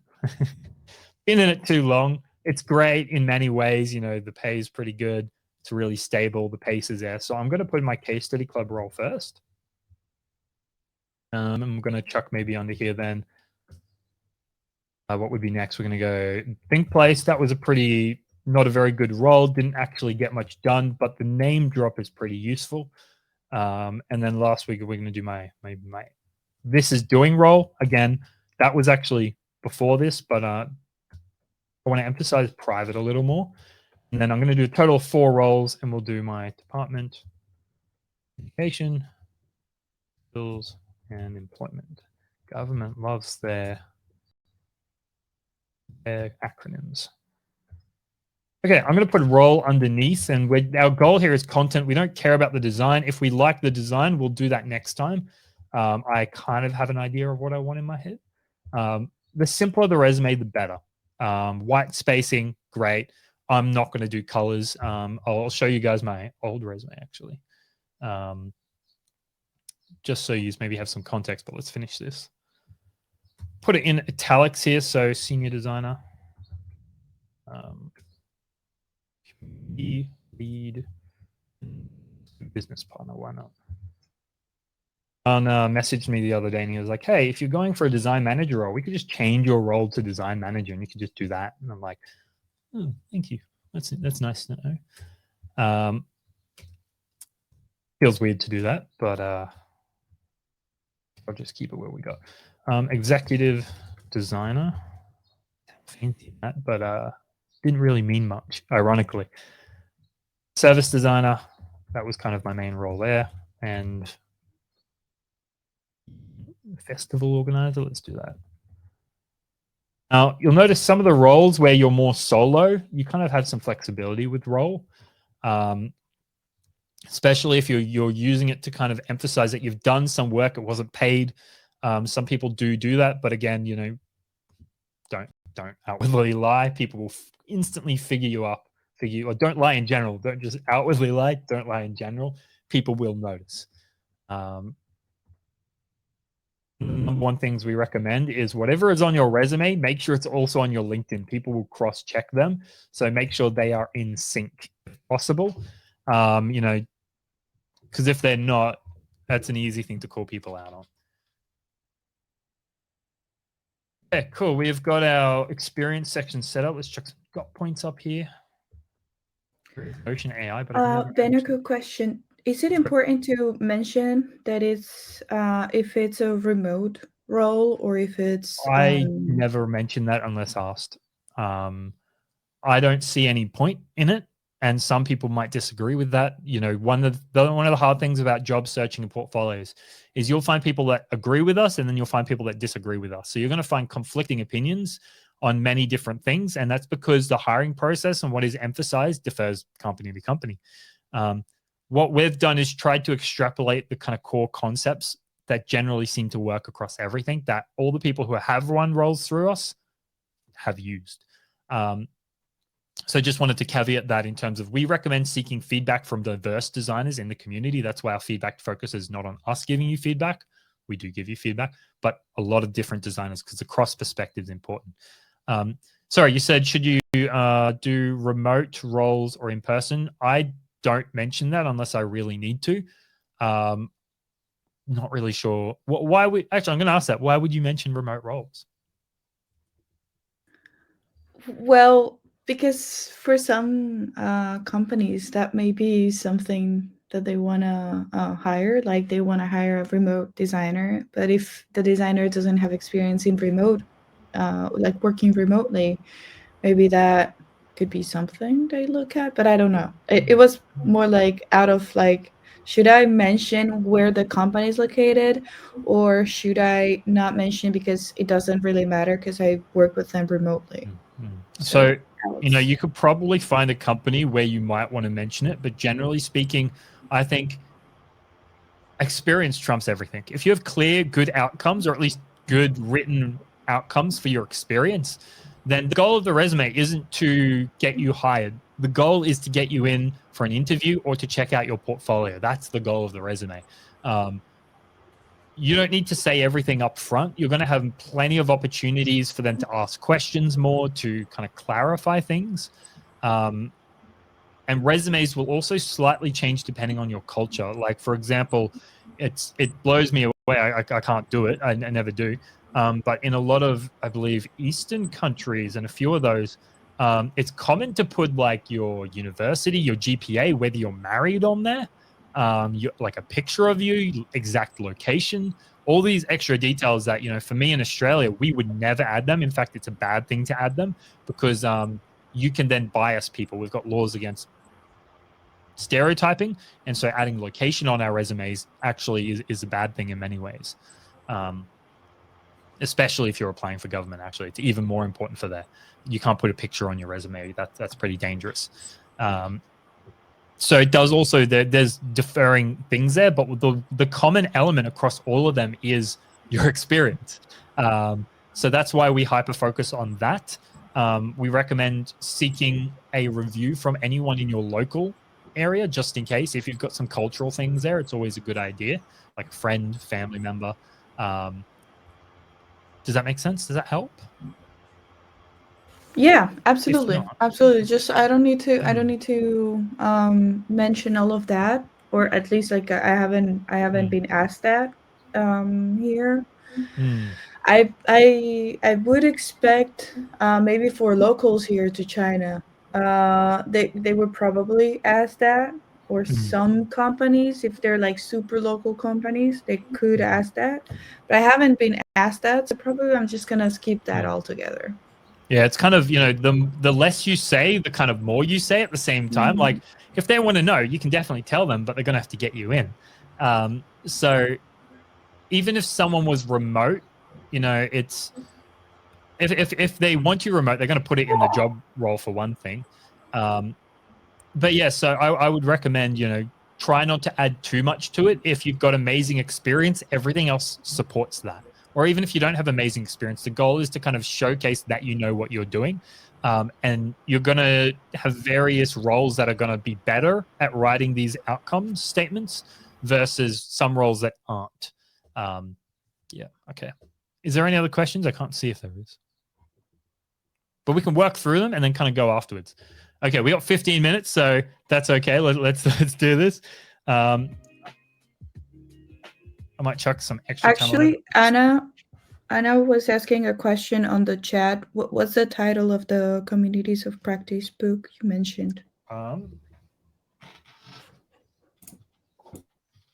There is one tiny little book. In fact, I might write one. I'm considering an article. It's called Building Successful Communities of Practice. Discover how connecting people makes better organizations. It's okay. It's pretty good. It kind of lays out how to start one, which is pretty nice. That's kind of what I was wanting. And it has a lot of references to like research, which is really good. That's what I was wanting. So I would recommend actually checking out the Harvard Business Review. But it's like a $10 little book. I didn't expect to find one on Amazon. I was kind of surprised by it. Okay, so what we're going to do here is, oh, I've already done this. Okay, that's cool. Didn't think so. You would have seen the tour in the communities, but so Teal, interesting little platform. There's many different platforms for this, and they're all kind of turning to be the same. But what you do here is you can kind of go in, you can connect your LinkedIn, and it will pull a resume out based upon your LinkedIn. So let's delete the one that I was playing around with. Let's do a new one. Let's go new resume. So I've connected this to my LinkedIn. So it's pulled all my data from there. And this is ridiculous. We do not want this. It's just kind of taken everything. But interesting little thing. You can like toggle things and off, but we're going to just do that for just a quick bit of different kind of fun. Something interesting, which I don't do, I don't know why they've done this, is you can put target title and it will put it up here above your work experience. Am I sharing my screen? Okay, let's no sharing entire screen. Okay, we apparently are. Still hear me fine? Can't see anything if anything is happening. So yeah, we yes? can hear you just okay, cool. Thank fine. you. Sage, I'll get to your comment in a second. Actually, well, yeah, what is your comment? Do you want to just go off now? No, it was an accident. Oh, I don't have a comment. Cool, excellent. So it's interesting, this tool. We're focusing on experience. It's kind of all we care about. So we're gonna do that here, and then we'll switch over to ChatGPT. I actually went on my LinkedIn a few months ago, and I actually added some things here that I completely forgot. So what did past Ben do that current Ben doesn't remember? Design and development of camps, launchpad, sprints, and public events with over 600 combined participants. That's actually not bad. I'm going to steal that. Thank you, past Ben. Good work. Yeah. Back to our. Now, I would do this in ChatGPT, but I'll show you it in Teal. And we aren't pushing Teal at all. I'm just fascinated by these tools. In fact, we're contemplating building one because we think we can do this better. Pretty much. So it's got an enhanced with AI function. We've got prompts for this in the Portfolio OS. So if we go over to that, just to make sure everyone knows where it is. We have full AI guides in this, recently updated. So we have the AI-powered resume. We have some great ones here. So some people do resume headers where they'll custom write parts of the resume. So we've got some prompts there. We got some achievements and job role prompts for matching your resume to a job role. Interrogating a draft. So we'll take a look at that shortly, though. Okay. It's pulled out my stuff. I don't want to say your question there, Susie. It actually has said, do you want to say if it's remote and what your date is? So it gives you the option of doing that, but I'm going to tick that off because I don't think that actually matters.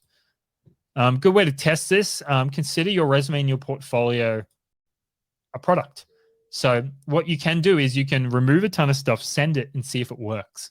And if it doesn't, add to it, see if that works. So we recommend treating your portfolio like it is a product. Many people wait till the end to apply. You're not going to ruin your reputation by submitting a portfolio that's maybe not the best. In fact, many people for a lot of big companies take 4 to 5 tries. If you come back to a company with a better portfolio every time, that shows real guts, and it shows a willingness to try and improve as you go. Okay. This is a cool little resume builder. I don't mind it. I'm going to toggle these off because these are all the achievements it pulled out from LinkedIn.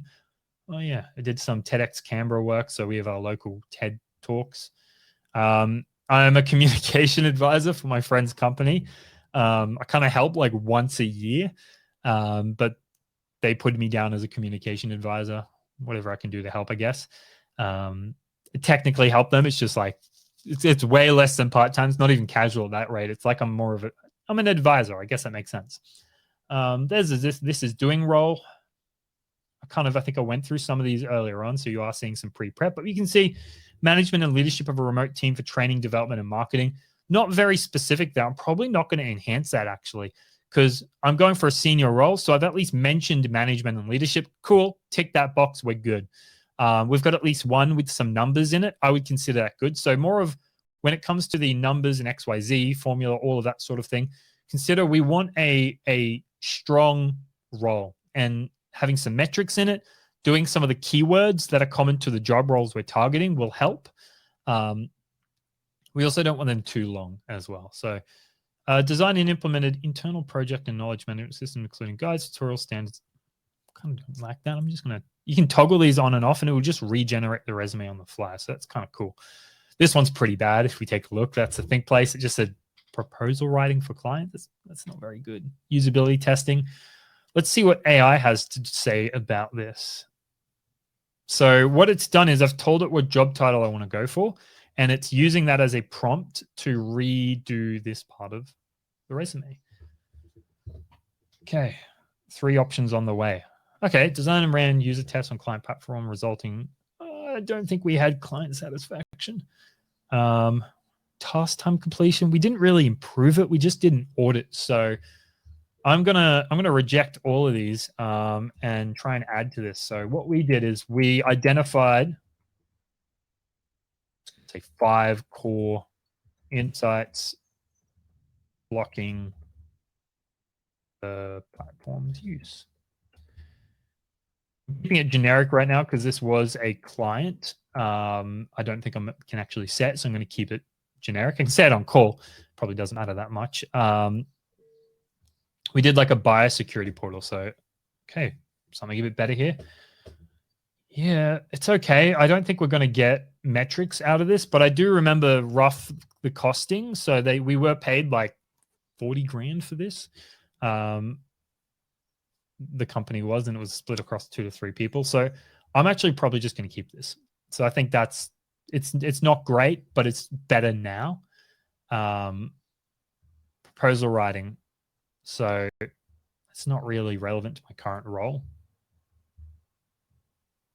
I think we'll try, give the AI a go. Give me some options. It's probably just, I think it's following the XYZ formula pretty kind of loosely. Okay, cool. We broke it. Good thing we have ChatGPT, but let's focus on the top role. I'm actually not going to, I'm going to go straight to my LinkedIn and take this content. Let's work with this a little. Okay, now you all have access to POCO, which is just a slightly pre-trained GPT-4 model.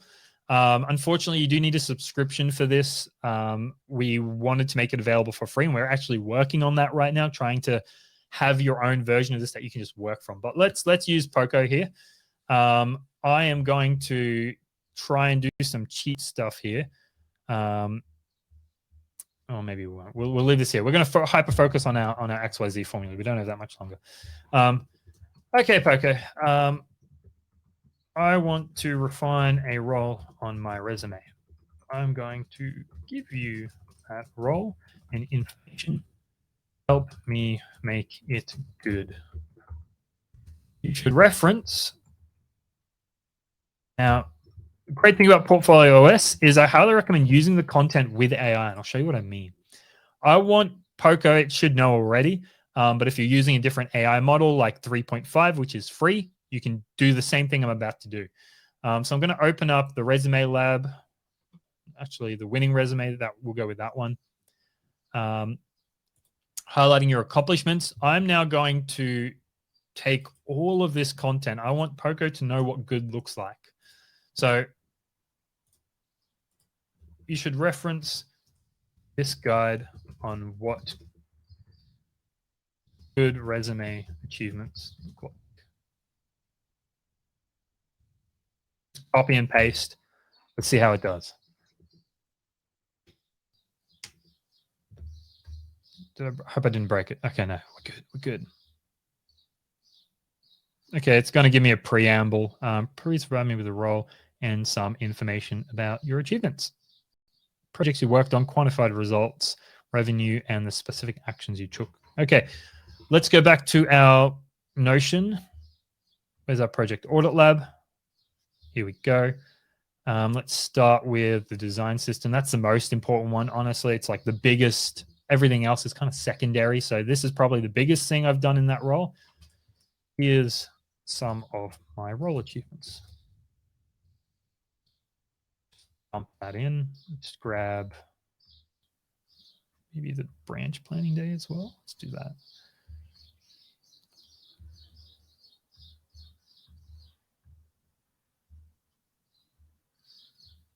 This is messy, but I hope it will understand. If not, we'll have to be a bit more orderly about it.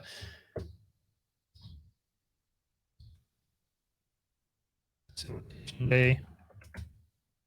That, there's a few for it. See how it responds. What else we got? We also got the backlog. But really, I guess what I want to emphasize for this is probably the design system was my biggest win.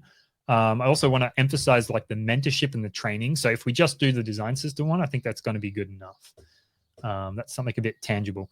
There's other things I could do for this role. Like we actually designed like 5 to, more than 5, multiple different services, like actual wireframes. So if I wanted to focus more on UX, I would probably, instead of doing design system, I would talk more about how I contributed to the design system, what design system stuff I did, and the services that I did. So I have wireframes from all those things. So I would probably focus on those if I was aiming for more UX, UI.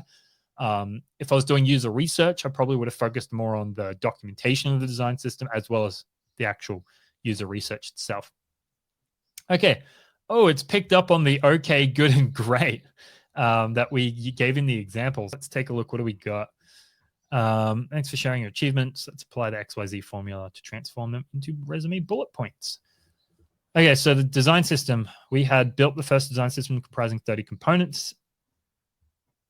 It's given an okay-ish one. Oh, it says developed and implemented CAS's inaugural, don't like the wording, inaugural design system featuring 30 components and comprehensive documentation, enhancing Figma workflow efficiency. Not technically correct. Didn't have Figma, so that's okay. We picked up on our use of X's. So, because I gave those metrics in Notion, so it's actually picked up on those. So, spearheaded the creation of CAS's first design system with 30 components and full documentation, resulting in XX increase in daily Figma users and streamlining ongoing project workflows. I don't like that at all. Also successfully trained 4 designers in leveraging the system, evidenced by positive feedback. Okay, it's okay. We're going to go with this. Let's go with the first one and let's iterate on this. We got a few 50 seconds. Jeez, too long. Let's go with this. I'm going to send you more information. I want you to integrate into this resume point. Our prompts here really rough. Okay, so there's a few things we want it to do. I I didn't mind the whole component thing, but it was okay. I don't want to emphasize that I'm doing components here. So what I want to emphasize is probably more the training of the designers and the like collaboration of it. So I want this to focus more on the training, the design system, maybe like the speed or and the collaboration with developers. So using AI like this it's a lot of push and pull. We've already got, I think, honestly, a good enough one. It's not perfect by any means. It's actually getting really long now. So we could do a really long one, but I might be like, make it shorter. Now, as I said, we have a lot of this push and pull.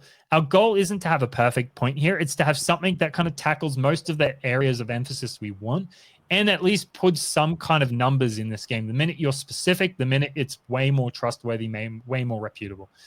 So this isn't bad. Let's go with this. It could be better, but we can have multiple points under this. So we could potentially have another point here around the components, the documentation, the actual UX best practice. So we might have, this is our training one. Let's do one more. Give me another point, but instead emphasize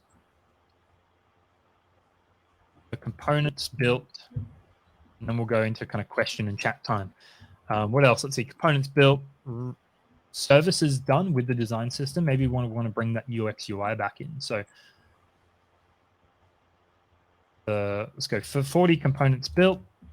And I'm just going to average, say, 5 new services. Something I haven't said is this design system focused around the organization's portal. So there's so much more I could add into it. And it's this push and pull of, okay, maybe this, maybe that. Give me 4 more versions of this. So I would probably spend a bit more time going back and forth between these, trying to at least get maybe 3 points. 3 is a good number that highlight this main piece of work. These are okay, but let's take these anyway, and let's bring them into our Notion, and then we will go into our next part. These are okay.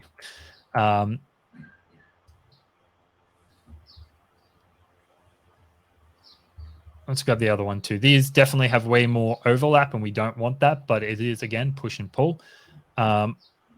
Something we can do here is we can then take this as a last piece and ask it to now critique it. This is my resume block for a role I did with HASA on a design system. And my goal here is let's go head of design. I don't know if I'd want to actually be a head of design, but let's go with that as well. Pasted this. This is now our resume part. Critique this part. Give me clear, actionable feedback, and maybe include some examples.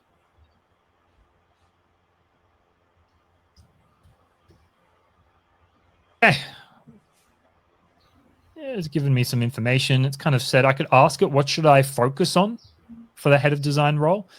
You could go and take head of roles from LinkedIn, paste it, and ask, okay, here's my resume. Maybe once we have a draft, what do I need to change or update? How would you make this more in line with the wording from these? It says both points are strong, but they lack specific metrics. Yeah, that's why there's XX there. It pointed that out.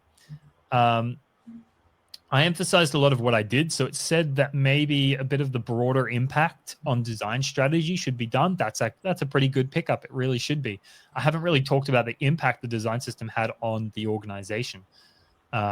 Second point offers more detail compared to the first. So maybe try and balance the level of detail to maintain consistency. Not bad.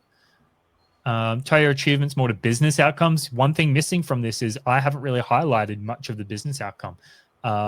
We work faster in Figma, but it's going to be really hard for me to pull those metrics out. What I can do there, however, is maybe ask the designers in my team, how much faster is it now that you're using Figma? I think maybe it might have taken a week to do a service. Maybe it now takes 2 days. So I can turn those into metrics and use those metrics here. And they're kind of loose metrics. You won't always have, they're the best I could maybe do for this role. The more clear the metrics, the better, but any metrics is going to beat anything else. Okay, anything else it told us to do? For example, reduce time to market, improve team morale. That's a pretty good mention. It did. It has quite a lot. It transformed the way our developers and design teams happen. So I guess technically, yeah. Okay. I think it revised the points. It's really hard to get this project delivery quantity here, so I might not include it. Okay, we have gone a little over time. Let me round this up. If I can figure out how to stop sharing. How you're feeling? You've kind of just seen me push and pull this a little bit, kind of talk my way through it. I have been working in this for a while, and I even hired an HR manager to help me to do this. I think she was more into the administrative roles. She didn't have experience with designer roles. And although she did a good work, was like a good starting point to ask ChatGPT help to make it look more accurate with the roles I wanted. But I think also, as Susie said, like sometimes we didn't realize all what we did. And with this HR manager, she asked me to fill a lot of, just like you did, like all the little things that you have done in any role. So after that is like, you can see the impact of this in the organization. And she was asking me the kind of questions that maybe an interview will do later, right? Like how this was impactful, how many people you helped when you did this, how like all of these things that were pulling my achievements and help to have a strong resume. So I find this really helpful. Sometimes it looks easy when you see when someone else is doing it.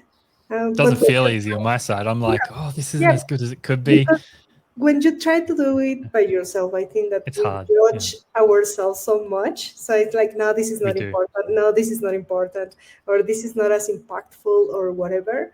But then there's things you're going to hate about it. My recommendation is for, like the top role, spend 80% of your time on that. Ignore the rest. The rest are going to be okay. If you've got time to spare, yes, sink it into every single one. But you'll often find the very first role has probably the best written. It's got the metrics. It's got all that. And the other ones are maybe not as much. For very good reasons. Most people care about the latest role more than anything else. They're going to spend 20 to 30 seconds on your resume. So you're showing the best foot forward right at the start. So you're trying to kind of balance those two things there. And I mean, I was going to say something related to something you said there, Lillian, but I think it just passed over my brain. That we are too hard with ourselves. We are pretty hard with ourselves, and you're not going to be happy with your resume. It's very rare you will. It's going to take you many roles before you get it so easily. I don't have it easily. It's been a while since I've done my resume. You're just going to have to put it out there eventually. My recommendation is get a first draft, get at least one piece of feedback, update it, and just start sending it. If you get people looking at your portfolio or if you get interviews, that's how you know it's good enough. That's the data. It's literally how we do our design usability testing of a portfolio. It's exact same mindset approach to our portfolios. And the reason why we tell people to do that is often someone's going to say yes to you before you say yes to you. That's kind of the thing, is you're not going to say yes as early on as a hiring manager often will. The resume, it's really just a taster. It's not anything super extensive.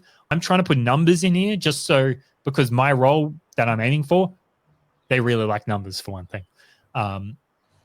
I'll probably have a capabilities deck, but I don't think I'll actually do a detailed interview deck because I'm reaching the point where, and you see this, you have way more detail on the process at the start of kind of junior level roles. And the more senior you get, the less you end up really having much. If you look at a lot of managerial roles, their portfolios are just a few images.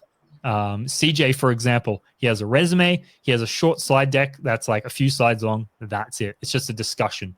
And this will definitely differ. If you're a UX and UI designer, your portfolio will be really focused on your designs. It makes sense. User researcher, same, because you're in a specialist role there. So you're demonstrating your specialist skills. Sage, I think, did you have something? I think I thought I saw a question. No, you're good. Anna, what was the these pointer metrics are great. Would love to hear your thoughts on what you might recommend if you have a project where the metrics are not accessible. We didn't track half the stuff that I just wrote down. While I'm thinking about it, I'm like, okay, what can I infer? What's a metric I can try and give that I can estimate and still be fairly accurate? If someone asked me how did you measure them, I'm going to say that we didn't actively measure them at the time. After we went, maybe talked to our developers, we went and talked, and we kind of did it more at the end, because that's kind of often how most design projects go. It's rarely we have perfect metrics at the start. Again, the resume isn't the job. The resume is the thing to get you into that interview. That's the entire point. So they just want to see kind of what did you do? What were the outcomes you achieved? Did you tick most of the boxes role and skills wise? If you did, great. You're going in there to interview and look closer at Pile. Sometimes we do overthink the resume, I find. 80% of your time, spend it on that first role. The 20%, smash out the rest. That's kind of my approach. Yeah. A lot of people also do like little custom written paragraphs at the top of their resume, which is a good way of doing it. I kind of don't. I'm kind of lazy. And honestly, the field of design I'm in right now is not much competition. It's pretty hard to find people at my level in the area I'm in right now. You have to be a citizen, so there's some unique aspects to that as well. Yeah. Okay. How are people feeling? Can I hear some others? Maybe Sare, Anna.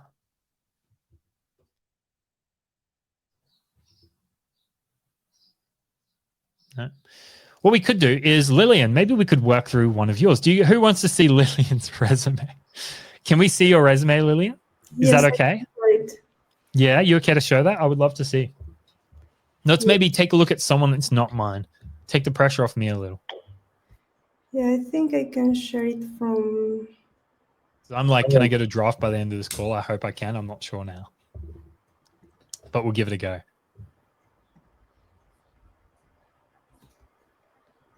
Oh, I got to give you sharing permission. Here we go. There you go. Let's see if maybe we can help Lillian refine one of her points. Maybe that would be cool. What is the share? Oh, here. Sure. Yep. Share on the left, and make sure you hit entire screen. I keep forgetting that as well. You can see my screen now, right? Oh, it's amazing. I love it. Well, here is the resume. Yep. I think you shared the window, not your entire screen, so we can only see your website. Okay. Yep. You'll have to go reshare. So go back to the butter screen. I'll just stop the share for you, and then you can. So go back to share, hit share screen, and there should be a pop-up, and you'll see there's a tab that says window and entire screen. You want to hit entire screen.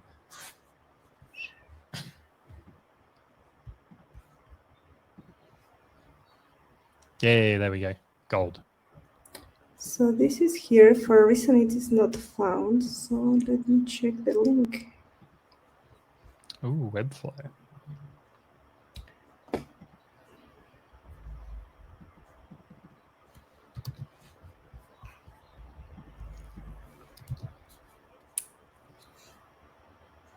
Huh. Doesn't exist. No. I was about to say, have you lost your resume? Oh no.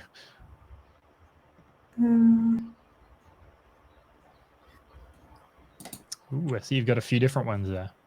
Yeah, but I think the one that I'm using is the one that I work in.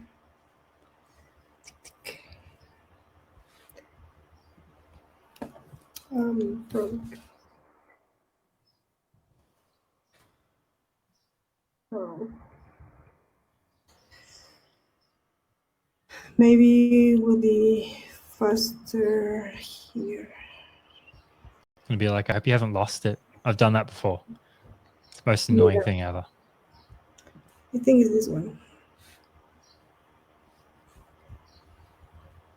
Okay, let's take a look. Oh, I see some metrics there. That makes me happy. Okay.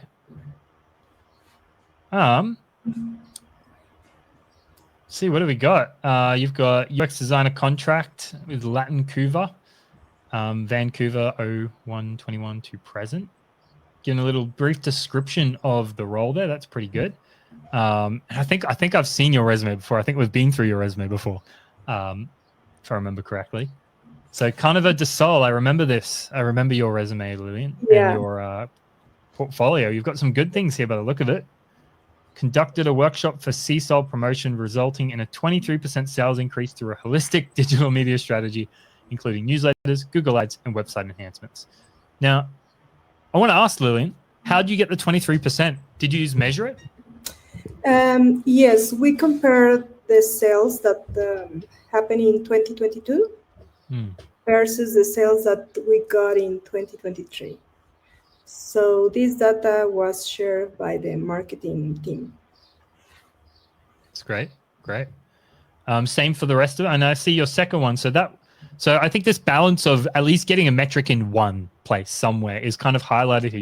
You've got your metric right up top there, but then you've also got you led a UX team in a design sprint. You created groundbreaking personality test features and boosting engagement on the ticket page. So whilst you haven't mentioned the metrics, it is specific.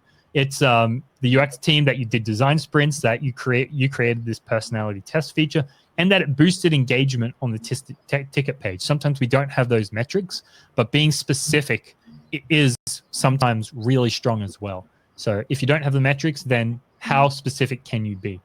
And can you at least say boost engagement on this page rather than people liked it? Directed the development of a comprehensive design system. Oh, maybe I should just steal yours. Ensuring consistent brand identity across 20 plus site pages. I mean, for my design system, looking at this, maybe instead I could tally up all the wireframe designs. I like that you've kind of done that. And instead I could say maybe it's 20 plus, 40 plus, 15, whatever pages were redesigned. That's another good way. I like that metric there. I feel like we need like a backlog of metrics mapped against common design activities. That would be kind of cool. Secure a 300K grant. Very nice. Okay. I feel like you've got some strong ones there personally. What does anyone else think? I think those feel pretty strong from your perspectives. Awesome. Web designer. Let's take a look at that. Thanks for letting us completely critique your resume. That's also helpful for me. So thank you. Now I'm liking these. I see you've done a little bit of bolding. Is this because you've had different projects under each role? You've got like BA, e-commerce website design for solo entrepreneurs. Were they different projects under your role? Yeah, under Latin Cover, I work for Carnaval del Sol, for Latin Canadian Business Network Initiative, and also education in Canada. Yeah. I think I actually thought the web designer is a separate role, but I see that you've done. Did anyone else think that? Yeah. So there's a piece of critique. I don't know. If it helps that if you scroll up a little. So was the web designer part of? Yeah, this is a different role. This is a freelancer job. Oh, okay, with Latin Vancouver? No, this is different one. Oh, okay, it is different. Okay, I thought they were the same role. Cool. In this one, I am independent. Do you have a company name? Do you have your own name? No, I don't have a. Lillian Studios, maybe. Maybe I should put that. Then it will sound better. Potentially. I mean, hey, if you're doing freelance, I highly recommend get yourself a business name. Kind of sounds a bit nicer. Not that freelance is okay, but it kind of steps it up a level. So if you ever tackling freelance, that's kind of a recommendation. What do we got there? So you got metrics everywhere, Lillian. We got design and launch, 10 plus WordPress, Shopify. Yeah, looking good. What's your role that you're targeting, Lillian? I'm targeting UX design roles. Yeah. Okay. Are you applying for mid-level? I feel like you should be, at least senior. I have applied for some senior roles, but as I don't have a strong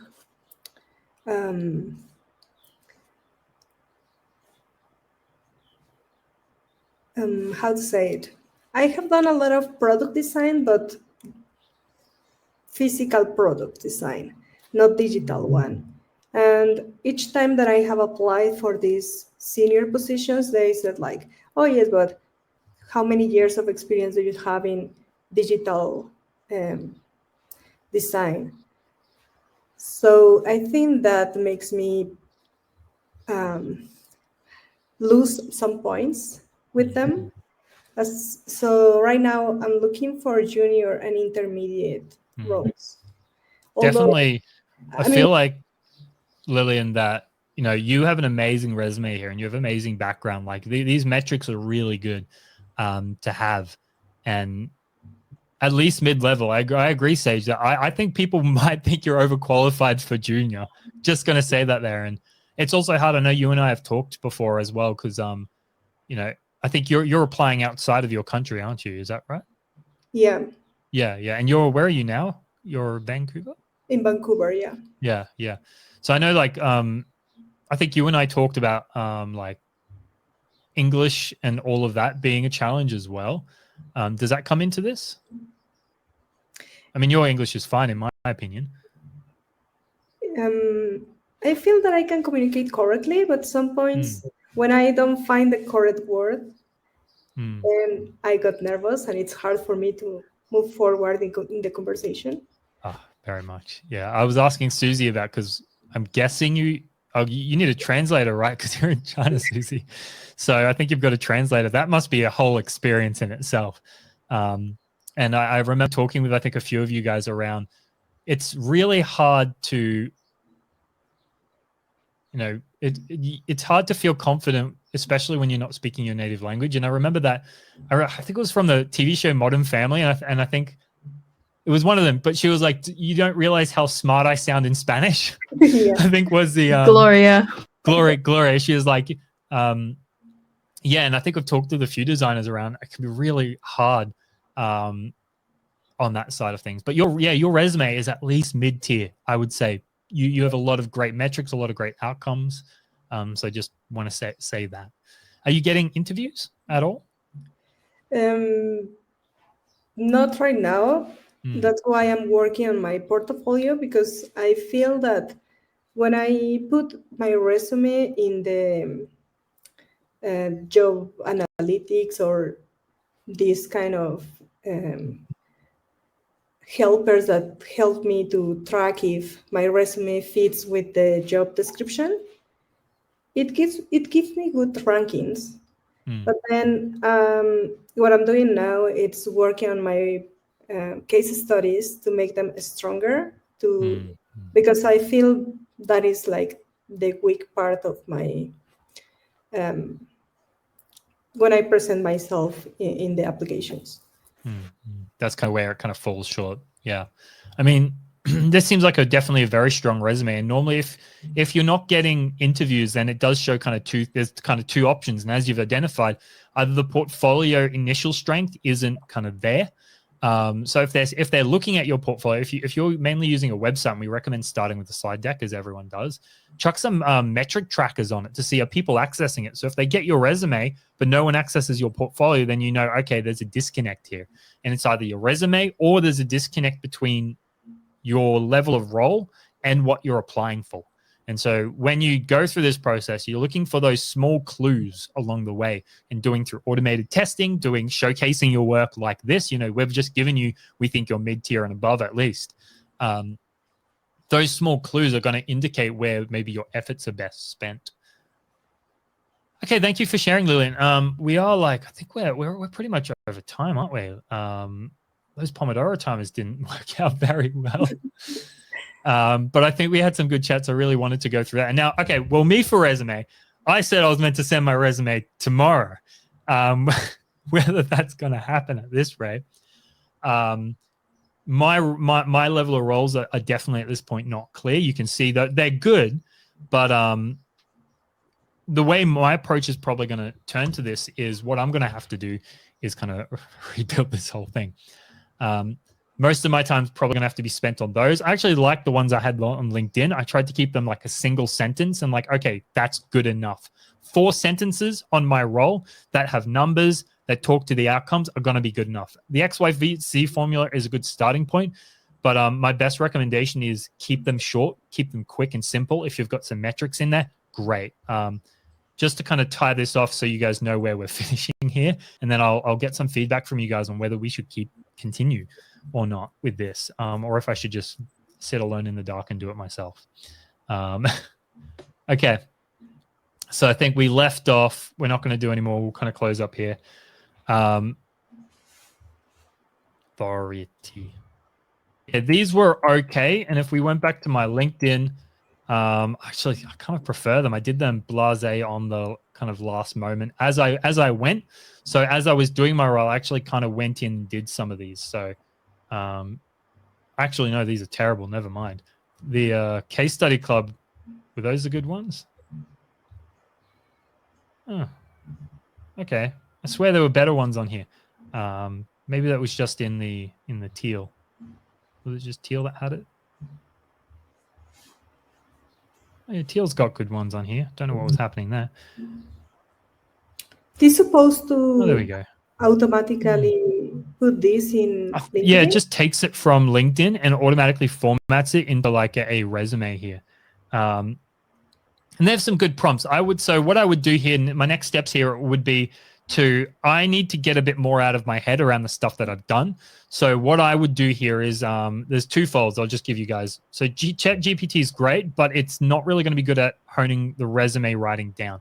So we talked about the editor and writer mindset. So what I would do here is I'd actually just dump everything from my head into GPT and ask it to give me like 4 of the core biggest important outcomes for my work. And it'll give me some examples there. So I've got some roles now it's pretty cool, Susie. I don't know if you were like, oh, that's pretty nice. So GPT is my favorite use case for it is just to get everything out of my head in a place and ask it to give me back a summary. Because there's so much information about our portfolios that just overwhelms. So my goal is to get 3 sentences under each of these resume portions. I don't want to keep people long. So I might actually do that now anyway while I've got the time. How are you guys feeling about this session? I just want to get some vibes. Was the Pomodoro timer useful? Was it useful me talking through what I was doing? Yeah. Anyone want to? I like Pomodoro because it gives us some structure, although sometimes we expand a little bit more. At least we know what the structure will be. Might be beneficial maybe for us to have some points that are outside the Pomodoro timer for us to address some questions, I think. Sage, can I ask you, is that okay? You guys are some of our new members. This is a way different session than we normally run. So how has this been from your perspective? Well, yeah, this is my first session. I had no idea really what to expect. And then you mentioned that it's like something new you're trying out. So it I really didn't have any expectations. I just wanted to see what it was like. And I'm glad there was kind of a smaller group. I wasn't sure it was going to be like a lot of people or not. And yeah, we wanted this one smaller. Yeah.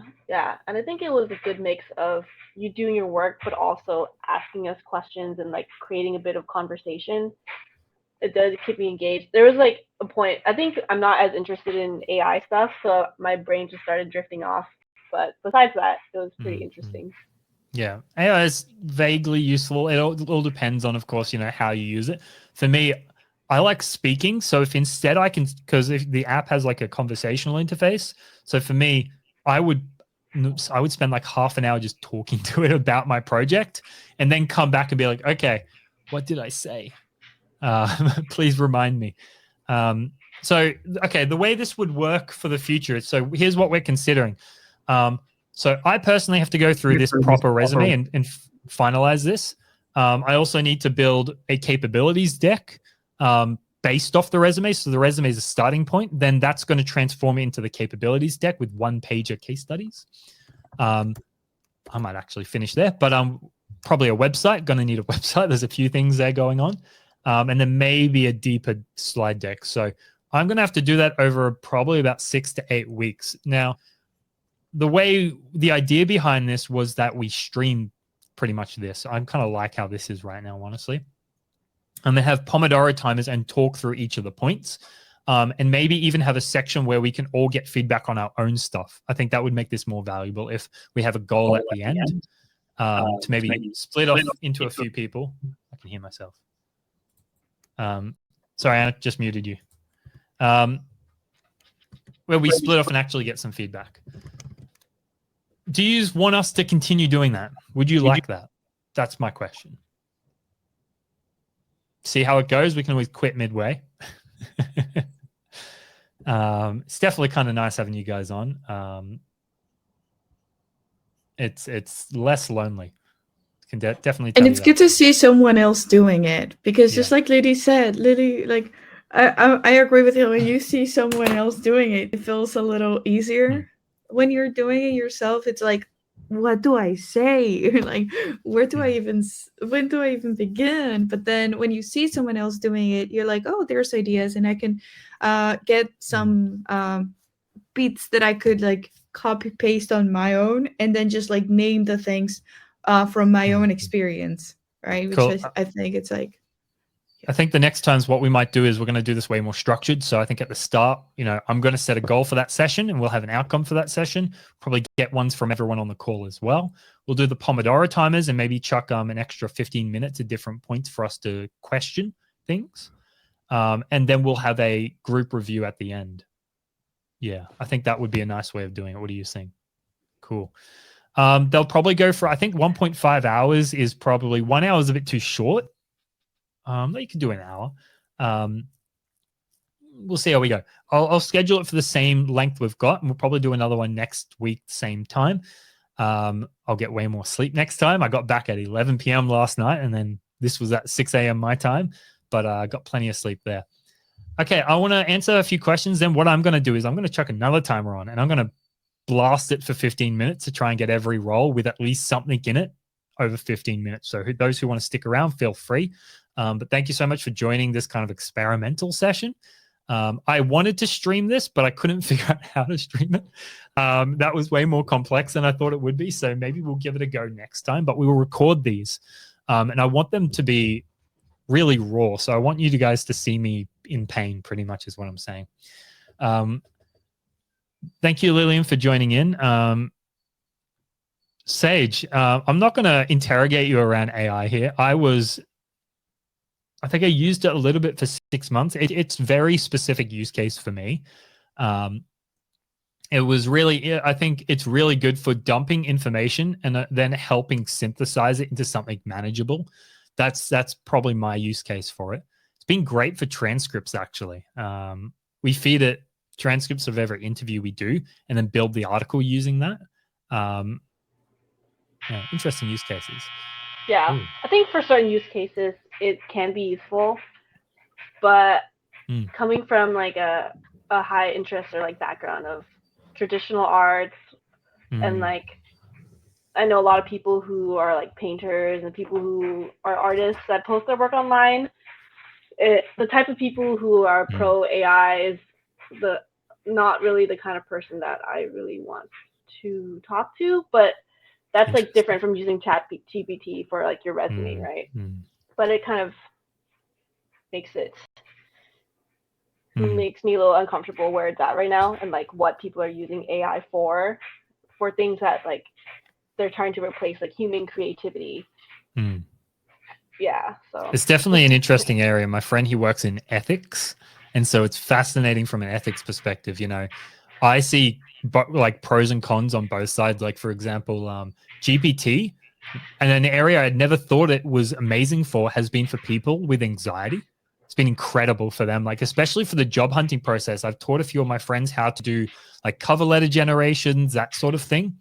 And it would have taken them like months longer to get a job, just the sheer motivation and anxiety of sitting down to write something. Whereas instead they were able to kind of use some of these predefined prompts to get a starting point. It wasn't perfect by any means. But then on the other hand, there's also these other use cases, where people use AI to replace things that, it's not always as good, I guess, in many ways.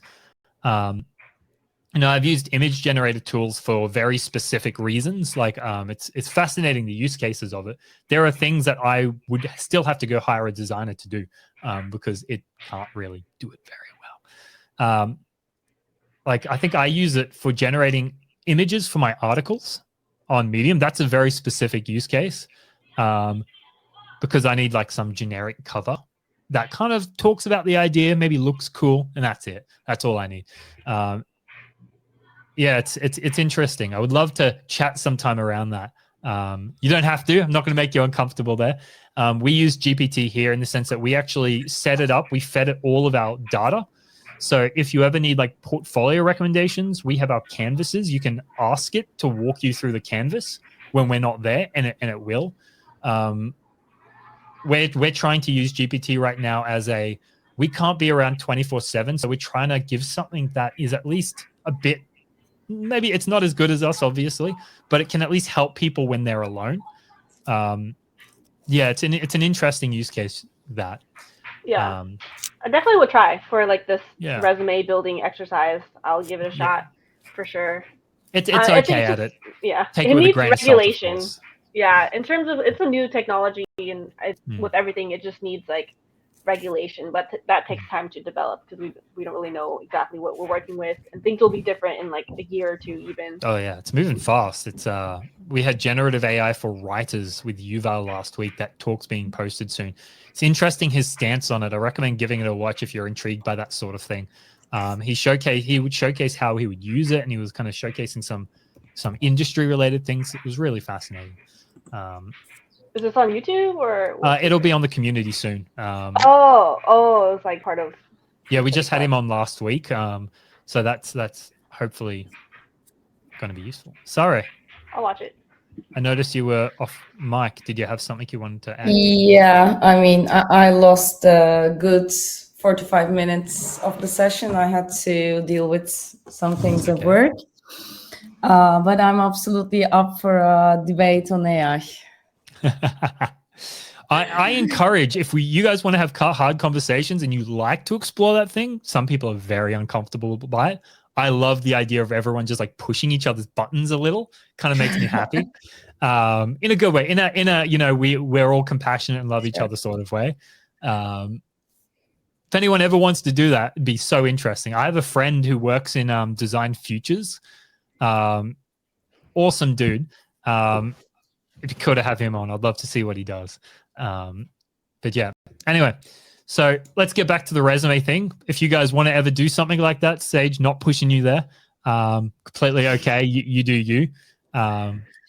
Love opposing viewpoints. Yeah, exactly. It's so interesting. Like I think that's where you get the real substance, I think, is when you have opposing viewpoints. Absolutely. Otherwise, 100%. it's a one-sided conversation. And we'll set if we do ever do it, we'll set rules for play. No weapons, not allowed. Yeah. Susie, you're going to say something. Actually, that's why I asked, because I like check out the induction next week.